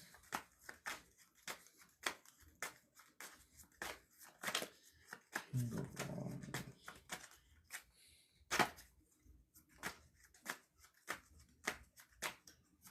What is the King of Wands doing here? King of Wands is the Seven of Pentacles. What is the outcome? Ten of Wands in reverse.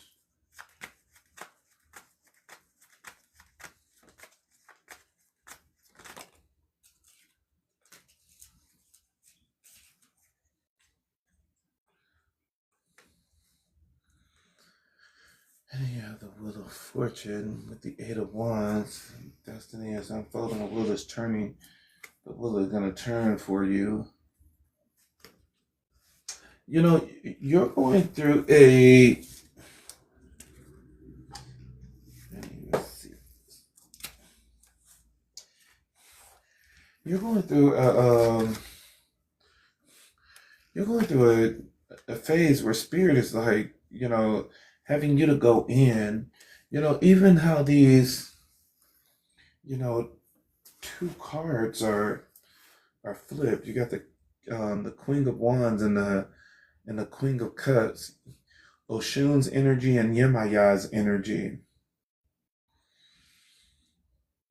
And I don't know. The spirit is, reminding me of the Painted Key when Oshun, really just, forgot how beautiful she was. Oshun forgot, her worth, and that's the symbolism of the mirror that Oshun always carry, is to remind herself of her worth. It's not necessarily her beauty. It's that when, Oshun looks in the mirror, it reminds her that, I am a divine feminine, that I am a woman, I am, powerful, I am courageous, I am, independent, that, I can do, whatever the fuck I want to do, without permission. And your overall energy spirit is saying you're not taking care of yourself. You are just, it's no way around it. You're just not taking care of yourself, and your overall energy is focusing on, self-care and self-love, where it's just like, baby, you got to focus on you, and, I do like how, spirit put the depiction, of this energy is that, the Queen of Wands is on top, and the Queen of Wands is the one that is on the throne. That, the Queen of Wands is a very strong, beautiful energy. Is focusing on, her beauty, her confidence, her worth, her seductive energy and stuff like that. And the reflection is the part that needs to be gone, is the Queen of Cups, where it's like, spirit is saying, okay, you have been a good mother, you have been a good sister, you have been a good daughter, but it's like at the end of the day, when do we come back and we focus on us? When do we focus on us? When do we say, I don't have to be there every single phone call that, that mama gives. I don't have to be there every single time when my sisters reach out. I don't have to be there every single time when the kids are saying that they need something. This is an energy where spirit is saying you gotta focus on you. You gotta spend more time focusing on you, where it's like, that's not gonna make you less than a woman. It's not gonna make you not a great mother. It's not gonna make you not a great sister or not a great daughter. Spirit is saying, like, you got to focus on you, and you got to spend some time, giving and pouring into yourself. Like, no, I'll tell Elijah in a minute. Bye. I'm gonna lock myself in this tub. I'm gonna put my herbs and stuff together. I'm gonna light my candles and stuff like that. Those are my alone time, where it's like, am I gonna be foolish to leave him in this house by himself? Oh, hell no. He's a 14-year-old boy. Hell no. I'm not going to leave him in this damn house by himself. But I know how to separate myself, where I'm just like, Elijah, go in your room, play your game, get on your PlayStation, get on your Xbox, connect with your people online. Daddy is about to get in the tub. I'm about to soak. I'm about to do my spiritual bath. And right after that, I'm going to meditate. And after I get done meditating, I'm going to sleep. You got to do your alone time. The Queen, it's a reason why the Queen of Cups is in reverse, because the Queen of Cups is loved, fair, adored. Everybody go to her. She is the, She's the cornerstone of the family. Everybody depend on her for everything. Everybody got to call the Queen of Cups, and Spirit is saying, stop. You got to care for yourself. At some point you got to put you first. At some point you got to say, guys, enough is enough. I need my me time, because here you're drained. You're drained. And we see this now in the crossing energy. In the crossing energy, you have the Ten of Swords. The Ten of Swords is your overall energy, and this is a energy of feeling betrayed. And this energy of betrayal is that you have always been there for everybody, but then when it's time for you to lend out your hand and say that I need help, there's nobody around. There is no reciprocation, with the Six of Pentacles being here. There is no teamwork, with the Three of Pentacles being here. And there is only the Star card, which every single time when you need something, you got to tap into Spirit, and you got to get your things from the deities and stuff, because you know that people is not going to come through for you, because that has been a proven record. And Spirit is just saying, like, you gotta focus on you. Because with the Six of Pentacles being here, it's like you're the type of person that, when a sister or a brother or anybody needs something, like, you rally the troops together, where you are like, okay, let's get everybody together. How much, money do everybody got? Can everybody give $20 and stuff like that? But yet, when it's time for you to receive, these motherfuckers are nowhere around. These motherfuckers are nowhere to be found in order to pour back into your cup. And Spirit is saying you have to learn how to focus on you. And now we see the introduction of the King of Wands. And the King of Wands is the clarifier with the Seven of Pentacles. And it's saying, even when it comes to the King of Wands, that, what you have allowed in your family is what you allow in your relationships. Just like you have allowed, your family to, really take advantage of you. That's the one thing, and that's why the Queen of Cups is in reverse, because we can go on and put that out there, because one of the things about y'all givers that like being a giver, and you over extend yourself to people, sometimes you don't see it as a problem. Sometimes you like overgive. No, that's not me. That's not me, Rashad. I don't overgive. Like, the only thing I do is wake up every morning at 3:00 and I drive my brother to work, and that means I only get 3 hours of sleep, and then I make breakfast and lunch for everybody, and then and it's like, oh, that's it. Just those little things, just those little sacrifices. That's it. And that is why the Queen of Wands is in reverse, because when the Queen of Wands is in reverse, it's saying, baby, you are doing way too fucking much. You're doing way too fucking much, and you're forgetting about you. Like, you are losing yourself in everybody else's identity. You're losing yourself. And it's like, you need to grab a hold of who you are, and it's saying that you are the fucking Queen of Wands. Reel that shit back in and let everybody know who you are. Where it's like, you don't have to, overgive, but it's like the same dynamic that you have learned over the years, with family member, it's saying that you're also pouring this into relationships. That, in relationships, you can come off as extremely submissive, extremely helpful, and stuff like that. And even though those are good things, with the wrong person, baby, they will use you as a footstool. They will not appreciate that, and they will take advantage of it. And this is more of a reading that you need to learn how to put your foot down. You really need to learn how to put your foot down and let people know, like, you're not about to use me. You're not about to take all of my time. You're not going to take all of my energy. That is the thing, because you have the Ten of Wands in reverse as the overall energy. And the Ten of Wands in reverse is saying that you're carrying everything on your own. You are asking around for help, asking who else can, be there and help you. And everybody else is saying, oh, I'm too busy. They're not picking up the phone and stuff like that. But yet these are the same motherfuckers that's cussing you out when you don't pick up your phone and you only missed one call. And it's because they needed to borrow $100. Where, Ten of Wands in reverse is saying that you're carrying it on your own. But what's getting ready to happen that you probably not gonna like, because givers normally never like this when spirit intervene.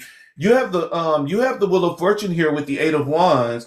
The Wheel of Fortune is saying that it's time for you to go into your next season, and your next season is not the season of the Queen of Cups. Spirit is saying you are not going to keep being this person that is always giving, always having to be the one that's dependable and stuff like that.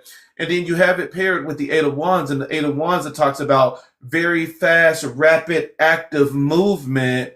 And this is letting you know now that, you're getting ready to get into a new season, that these people are not going to have access to you. And whatever that looks like, whether it's you end up getting a new job, a new promotion, or something where people is going to end up having less access to you in order to be able to reach you, call you, beg you, get on your nerves, ask you for everything, eating up all the food in the house and everything else. Things is getting ready to move. And Spirit is saying it's time for you to go into your new season. And unfortunately, not all of these beggars in your life is going to end up going into that new season with you. You have the card at the bottom of the deck is the Four of Wands, and the Four of Wands is all about home life. Something new and different is getting ready to happen into your home life. And so, because I see the King of Wands here, and it's saying the King of Wands is with the Seven of Pentacles, which is an investing energy. You're going to even see things different, even in your love life, that you're going to start seeing things moving in a direction where this is a season where it's time for people to start giving to you instead of you keep giving all your time, attention, and money and everything else to everybody else. This is going to be a time for you to finally get what you have been pouring out these last couple of years.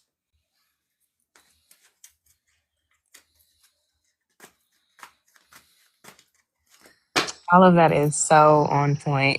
It's insane. So yep, this is a new season for you. So it's like get prepared for that new season. But I'm telling you, the Wheel of Fortune is a very powerful card, and it's a destiny card. When things get ready to change, I mean, the Wheel of Fortune can be worse than a Tower card. When things get ready to shift and change, I'm telling you, all of these people that's been using your time and taking advantage of you, they're going to be gone just like that. That's very in line. I've been called to move out of my apartment. I had some car trouble just a couple of days ago where it was revealed to me like my family wouldn't really help me out. And when you were saying doing it all on your own, I'm a single mom of a 2-year-old. So that in itself and not having help, it's been rough. So thank you for this reading. It's, man, Oh yeah, no problem at all. And remember to keep those boundaries up. And this is the season that you are supposed to be taking care of yourself. So make sure you prioritize you. I definitely will. Thank you. All right, no problem. It was nice meeting you. You as well. All right. All right, bye.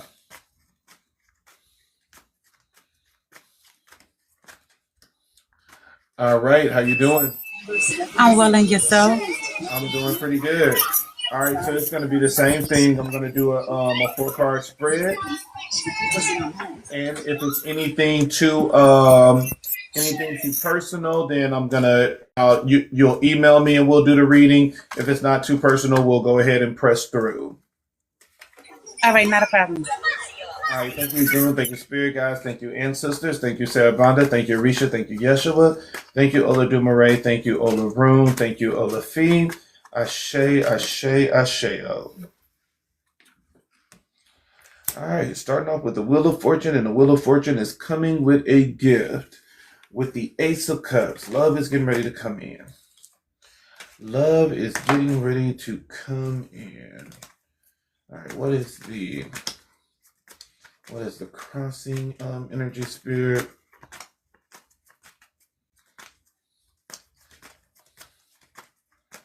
What is the crossing? Crossing energy is the Queen of Wands. What is the clarifier spirit? What is the clarifier spirit?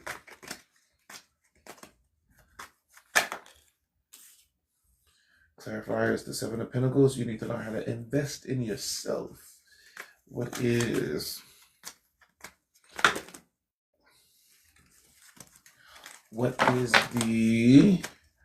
the crowning energy? What is the crowning energy spirit?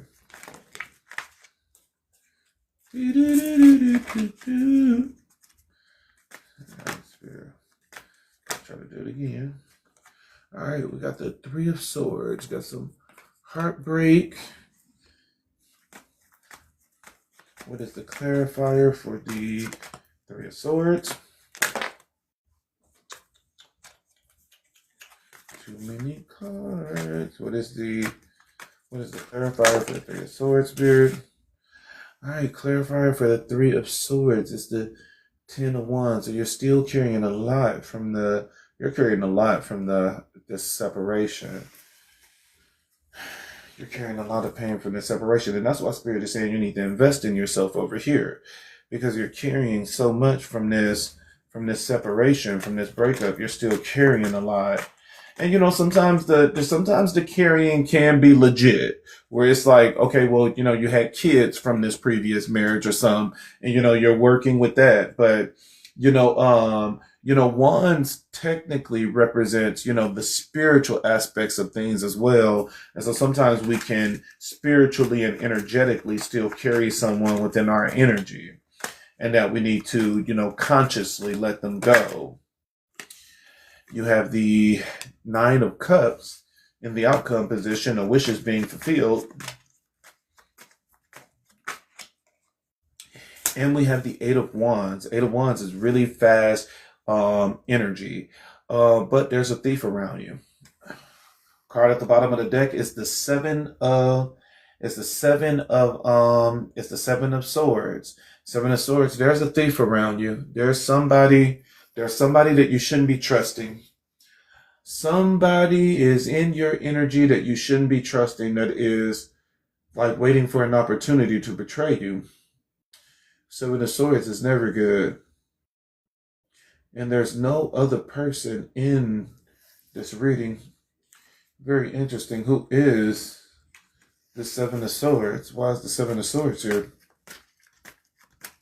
Why is the Seven of Swords here? You got somebody that's going to betray you in some type of way.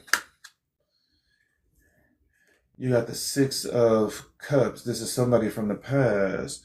And you got the Devil card at the bottom of the deck. The Devil card is all about addictions. The Devil card is being trapped and bound in some type of way.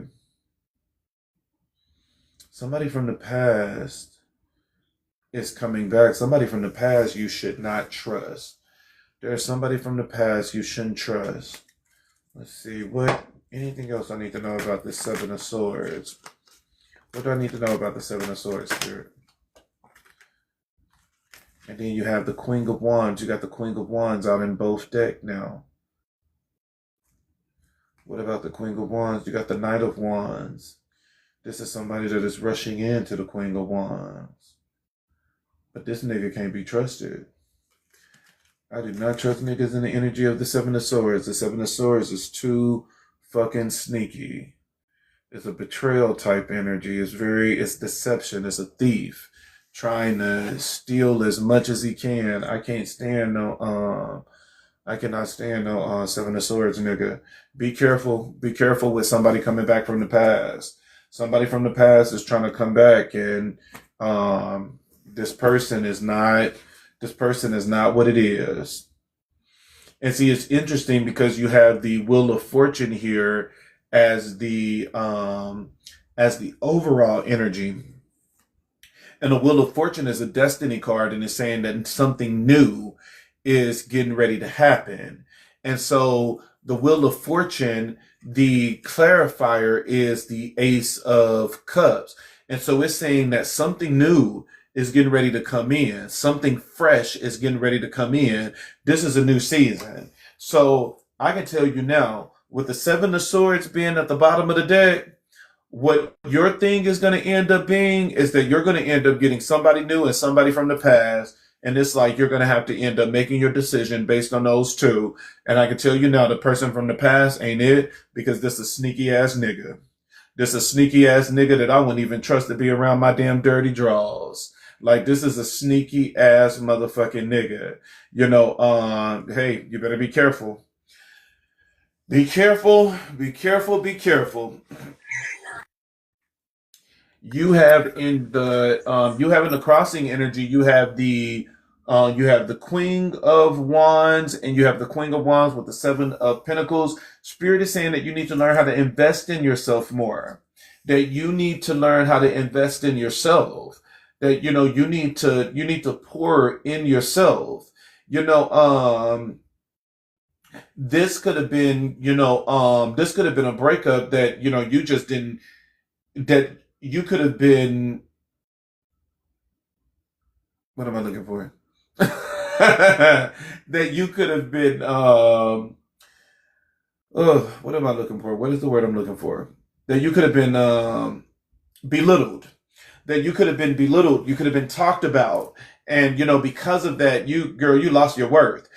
Spirit is saying that you need to invest in it. You need to invest in yourself. You need to remind yourself of your worth. You were definitely with a bum ass type nigga, because you got the Three of Swords here with the Ten of Wands. And it was saying that, you were pretty much carrying it all. You were carrying everything in this. And it's saying that even now in the current energy, you're still carrying and lingering some of the energy of this relationship. And so, Spirit is saying that, you got to learn how to let it go. And, you got to do something different the next time around. Like, you have to go in knowing your worth, that you're not going to allow, you're not going to allow yourself to just do it all. That there need to be reciprocation, that people need to give, that you should not be doing it all, because, this is the energy of you doing it all yourself. You do have in the outcome position, which I really do like, you have the Nine of Cups, and the Nine of Cups is all about a wish being fulfilled. And so, it is saying that your prayers has been answered and is coming in fast with the Eight of Wands. Now, this is a really good solid combination where it's saying that, your prayers are being answered and they're coming in very fast. But, it's one of the lessons that we learned that Elegua teaches us, is that when the door is open for, blessings and stuff to travel in, not everything that comes through the door is a blessing. And, that is one of the things that you're going to experience here, is because I'm telling you, you're going to have a new love that's going to end up coming in your life, and you're going to have a sneaky ass nigga getting ready to come back too. And they're going to be in the energy of the Seven of Swords. And that is when you're going to have to decide what it is that you want. Do you want to give another round with the past that has already caused a lot of heartbreak? Or do you want to try something different? And, honestly, there's no, some people think that there's always a right or wrong answer to it. Honestly, there's not a right or wrong answer, because at the end of the day, it really depends on the person and the energy and everything that they are carrying. Because, you got some people that, even though, something new can be exciting, but something new can be the very thing that scares the shit out of them, because it's a personality they don't know. There are stories that haven't been told yet. And so a new person, it requires faith that everything is going to go according to what it is that you pray for. Whereas an old person, even though you might know that this is a dusty ass, sneaky ass nigga, that you shouldn't believe any motherfucking thing that's coming out of his mouth, you're comfortable there because I know that nigga. I know that personality. I know what to expect. You can't, get me off guard, and so, so there's not really a right or wrong answer when it comes to do I accept somebody from the past? Do I accept the new person? It really does depend on the person energy because, not everybody is the same, and we don't know what frightens you. We don't know what, excites you. And so all I can say is me personally, the person that's coming from the past in your energy is coming in as the Seven of Swords, and the Seven of Swords is never up to no good. That is always a strong manipulator. But you have two people coming in. Thank you so much for the reading. November of last year, I went through a spiritual awakening. So I'm going through a spiritual journey and I'm learning to find my self-worth. And Good. then not only that, I've been manifesting my ass off. I've definitely been manifesting and things has been coming to pass. But that old person, it's my daughter's father. He's been blocked since I've been taking the journey and he's been lingering around and he's going through my daughter to get back into my presence because he has no type of physical contact or communication if it's not going through the daughter. Anything about us, it's gone only through our daughter. So he's trying to work his way back in through my child. And I noticed that. Oh yeah. Yeah, he's community dick anyway, so it don't even matter. I don't want him back anyway. Oh yeah. And just because I was just gonna say that the past don't even look right. The past is Nah, already in the wrong energy for me.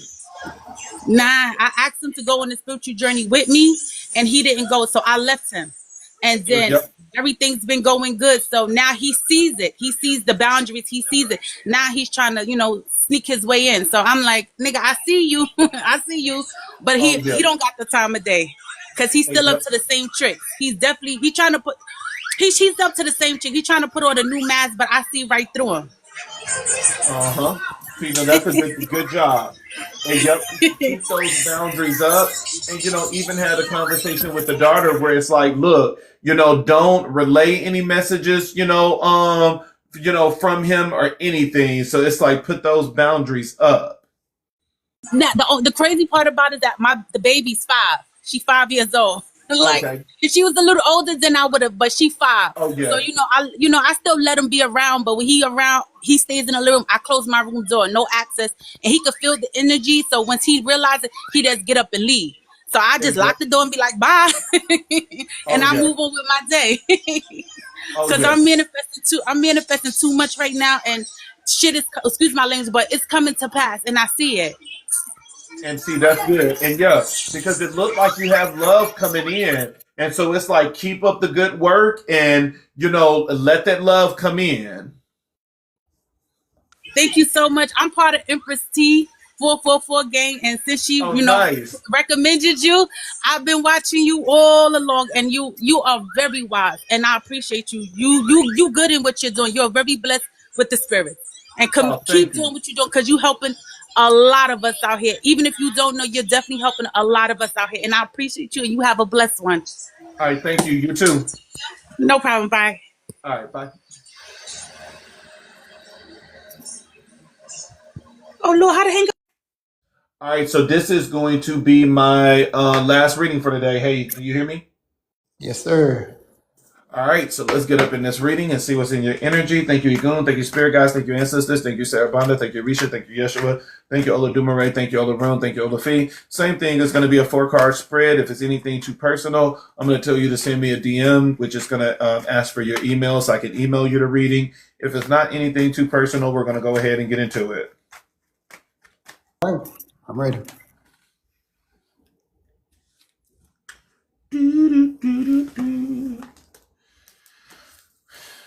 All right, we already got the Ace of Wands in reverse and the Queen of Wands in reverse.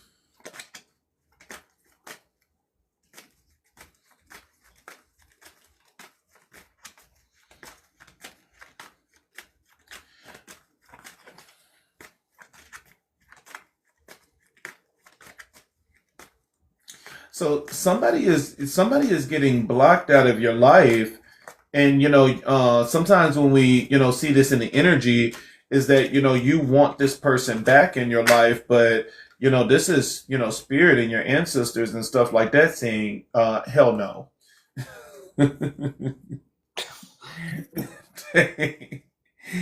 they said, look, nigga, there's a There's plenty of fish in the sea.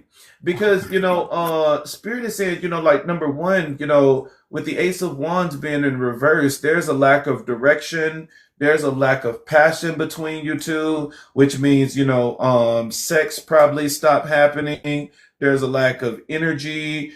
Spirit is saying that this is a wasted opportunity with the Ace of Wands being in the reverse. And then, the person is being represented as the Queen of Wands in reverse. And the Queen of Wands in reverse is someone that's very jealous, pushy, demanding, vengeful, selfish, full with insecurities. And it's like everything is all about them.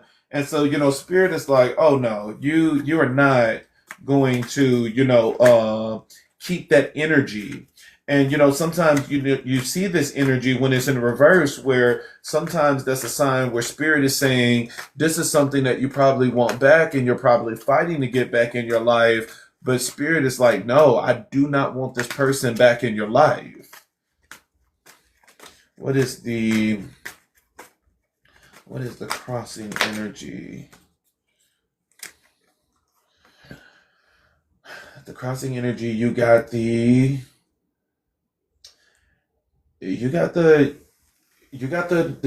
Nine of Cups with the King of Swords. Now, keep in mind,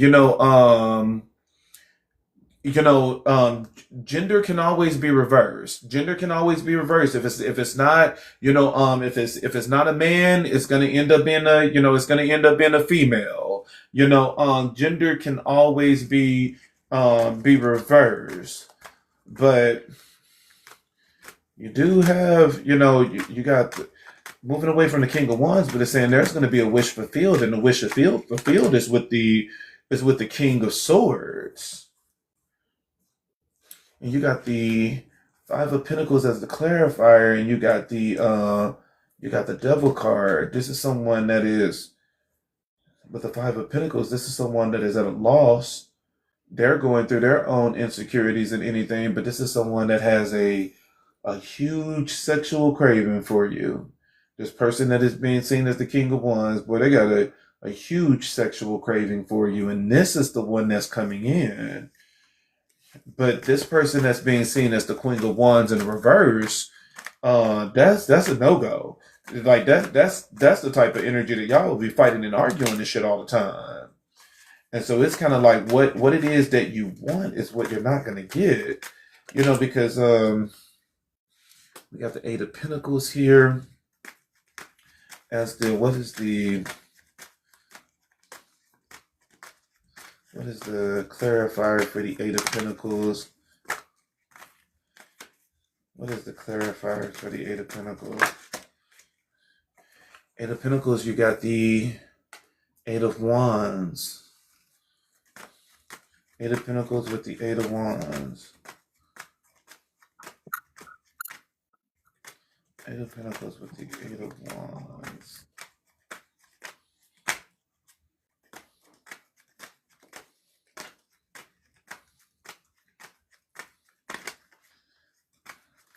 What is the outcome? There's too many cards. What is the outcome position, Spirit? What is the outcome position? What is the outcome position, Spirit?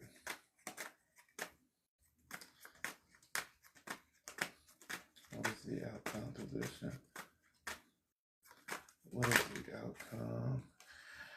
Outcome position, you got the Six of Cups. Somebody from the past. I guess this King of Wands probably going to be a past energy. What is the clarifier for the Six of Cups, Spirit? What is the clarifier for the Six of Cups, Spirit? Clarifier for the Six of Cups is the High Priestess. Telling you to use your intuition and your subconscious. You could be having dreams.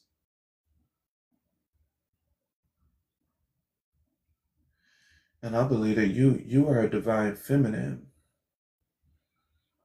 And that's one of the reasons why the other person can be coming up as divine masculine energy as well. Because you could have been with somebody that's the same as you, because that's the one thing about it. You're being seen as the divine feminine. And divine masculine and divine feminine, it has nothing to do. It has nothing to do with gender. It has everything to do with energy. The divine masculine is all about, power, authority, taking control. It's more like, management, leadership, supervising. Whereas, and when it comes to a divine masculine, it uses the senses, whereas, is, taste, smell, hearing, touch, it works with the tangible. Whereas a divine feminine is intuition. It's the intangible. It's the things you can't feel, you can't touch. It's there. It's a strong, intuition. It's the ability to manifest. And so this is part of the problem here is that, this was like a connection where it was two divine feminines, where, and you are being seen as, you know, a very powerful card, which is the high priestess. The high priestess is very powerful. Shoot, the high priestess is the energy of Pisces, which is the most spiritual sign out of all of the zodiac signs. And the high priestess is the keeper of knowledge. She is the gatekeeper of all of the spiritual knowledge. And so we get to the overall energy, and the overall energy is the Ace of Wands. And the Ace of Wands is just like, there's a lack of direction here in whatever relationship this was. There is a lack of energy. Spirit is just saying, like, nigga, this is a waste of opportunity. And Spirit, like, you know this is a waste of opportunity. Like, this shit wasn't going nowhere. This shit wasn't gonna manifest more than what it is now. Where it's like you kind of knew that you could have got in this relationship because you were lonely, depressed, whatever the case may be. But it's like you knew this shit wasn't. You knew this shit wasn't gonna make it far. And then even just this person of how they're being described with the Queen of Wands in reverse is someone very jealous of you, demanding, pushy, very vengeful, full of insecurities, selfish. Everything have to go their way, and so that just didn't work. But you do have the Page of Pentacles here, and the Page of Pentacles is all about trying to give a soul contract where, like I said, this is somebody that you still kind of secretly want in some type of way. And Spirit is like, no, this has been a waste of fucking time. And Spirit is like, it's time for this door to close. And you could be feeling the energy of Spirit literally using that spiritual energy in order to keep this door closed and to keep y'all apart. That, you thinking like, what the fuck, what is fighting me? Why can't I, get with this person? And that Spirit saying, nigga, get the fuck out my face and don't ask for this shit again. But you do have where Spirit is telling you that, I'm not going to keep you lonely though. The Bible says that, I will place the lonely in families. It's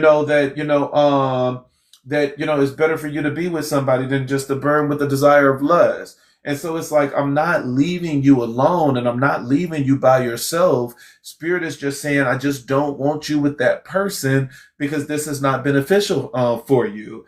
And so now what is saying that is getting ready to be a wish fulfilled is that you're getting ready to get a King of Swords. King of Swords is someone very intelligent, very sharp. The King of Swords is someone that is very sharp wit. You can't get anything. You can't sneak anything on the King of Swords. He's fast with it. The King of Swords is always fast with that energy. And it's saying that this is what's going to be your wish fulfilled. Your wish fulfilled is going to be the King of Swords. And by all means, if you're not, bisexual or anything like that, then flip the energy to where it needs to be. Then it's saying that you're going to end up getting the Queen of Swords. But, that is the thing that it's saying is that it's saying that your wish fulfillment is going to end up being with the King of Swords. And the clarifier is saying that, you have the Five of Pentacles here. Five of Pentacles, this person is going through some insecurities because they have felt that they have been left out in the cold. So once again, this is another person that is from the past, But this is going to be a little bit more further from your past because it seemed like the whoever this person is being represented as the Queen of Wands, they are a more current person in the past.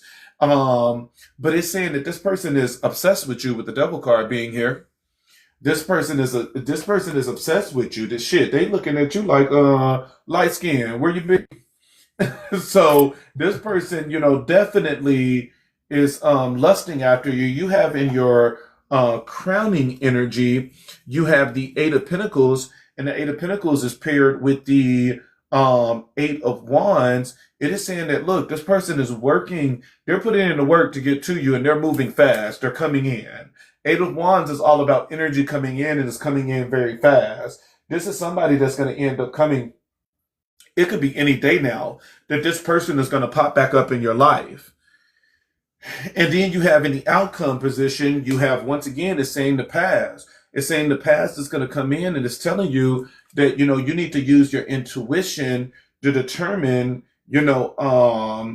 which one you need to be with. Because two people, it seemed like two people from the past is present here. One of them is seen as the Queen of Wands in reverse. When the Queen of Wands is here, the Queen of Wands is someone that's very attractive. They're very good looking. The Queen of Wands normally is that type that everybody wanna be with them. Everybody wanna fuck them.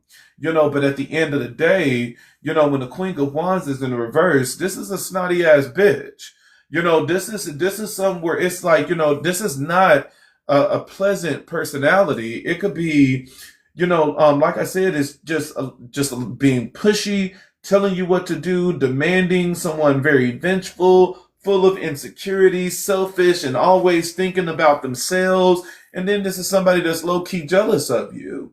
And then the other person where spirit is saying, this is who I want you to be with, and this is the wish fulfillment, is the King of Swords. And notice how these energies are somewhat, similar, but they're not. Because the Queen of Wands is in reverse. It's just very demanding and pushy, where it's like, you better do this shit right now. It can come off very rude. But the King of Swords is, the King of Swords is in his authority, his dominion. And the King of Swords, will tell you to do something in the same way, but it's not going to be demanding. With the King of Swords, it's just like, it's more strategizing, getting things done, making sure that it's efficient, doing things that it makes sense, but the King of Swords is where it's saying that this is your wish fulfillment. That your wish fulfillment is in the King of Swords, not in the Queen of Wands in reverse. The card at the bottom of the deck, which is what you don't see coming, you have the Death card. There's a great transformation that's getting ready to happen. And we already see that this transformation is happening with this energy of the King of Swords. The King of Swords is going to come back changed. This is someone that went through an ego death, and your relationship with this person is going to be a whole lot better this second time around than it was the first. So you got two people, that's getting ready to come back. One spirit is saying that you shouldn't be with, and this is the person you want to give a chance to. But spirit is saying, boy, if you don't get your shit together. I mean, it's kind of weird because, like, okay, so the one I think that's pushy, she works with me. Her name is Jackie, but she's married, okay? And I can't do no, but me and her have been spoken like 7-8 months because I don't know, I got a little jealous because I think she went out on a date with one of the coworkers. I just stopped talking to her. Like, all right, do your thing. I can't do nothing about that. And I'm a Pisces, I'm very like, I can feel stuff out. And then the other person, her name is Bella. And I've been trying to manifest her back into my life because we had like a great connection. And she quit the job, but she was going through her own relationship and stuff going on with her. And then she just disappeared one day. I went to work one day. She wasn't there no more. And I'm like, man, I want her back because like we had like a really nice connection. And then the other one, I guess my baby mama is the one. I guess the one that saying let that go. I don't have no interest in her. I got my daughter with her or whatever. But I mean, I'm not trying to get back with her. We were pretty much done. And we get along great, but it's just I have no desire to be back with her. But the person that's jealous that's Jackie. I know that's Jackie because anytime I talk to another woman up there, she interferes or she blocks them away. She does something. So yeah. And that's the one you need to stay away from. The one you need to go to is the one that's being seen as the King of Swords. This is someone that's, very intelligent, that this is someone that know how to, take charge. Normally when you're around this person, this is going to be the person where, they're going to be leading things. They're going to be like, look, this is what we're doing for the day. This is where we're going. That is a very strong energy of knowing what it is they want, knowing what it is that they're doing. That's going to be the person that's going to end up driving the relationship. And so it's like that is the one that you need to stay focused on. The other one, you can throw her away. Okay. And I think that's Bella. I think that's Bella. She was very strong, will driven, and very smart, very organized. But I haven't spoke to her either. I haven't spoke to her almost a year, almost 2 years. So But yeah, no, that one is paired with the Nine of Cups. The Nine of Cups is a wish fulfillment. Whenever you got the Nine of Cups attached to something, trust me, it's a matter of time. It's going to end up coming in. You need to make sure that you're listening to spirit because it could be the smallest thing. Spirit could be telling you like, hey, go to the grocery store and pick this up. You go to the grocery store, boom, y'all bump into each other.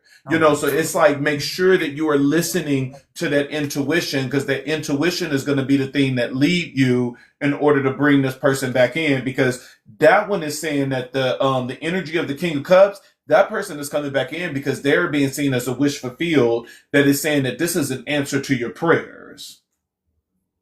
Okay. I thank you so much, man. I appreciate it. Oh yeah, no problem at all, man. So have a good one. It was nice meeting you. Nice meeting you too, bro. Take care. All right, you too. All right, bye. All right, everybody. So it was just, it was nice, chatting with everybody today. I'm going to end up having this on YouTube, probably tomorrow, maybe the day after, but hopefully tomorrow. Hopefully tomorrow I have everything posted. So if anybody want to go back and listen to the reading and stuff like that, you can. Definitely special shout out to LKLN for, once again, moderating. We made this thing very smooth, very simple, so we didn't have to, worry about nothing. So I really do love and appreciate that. And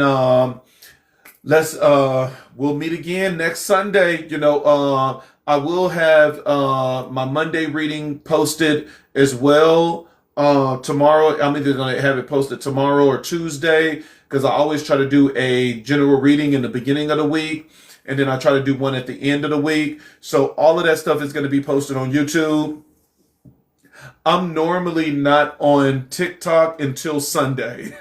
Sunday is the time I get on TikTok in order to do the live. But I got to go. I got to go pick up Elijah. It was nice chatting with everybody. I appreciate everybody coming out and support. And everybody have a good one. All right. So I'll get this thing posted on YouTube. Good night, everybody. Love you.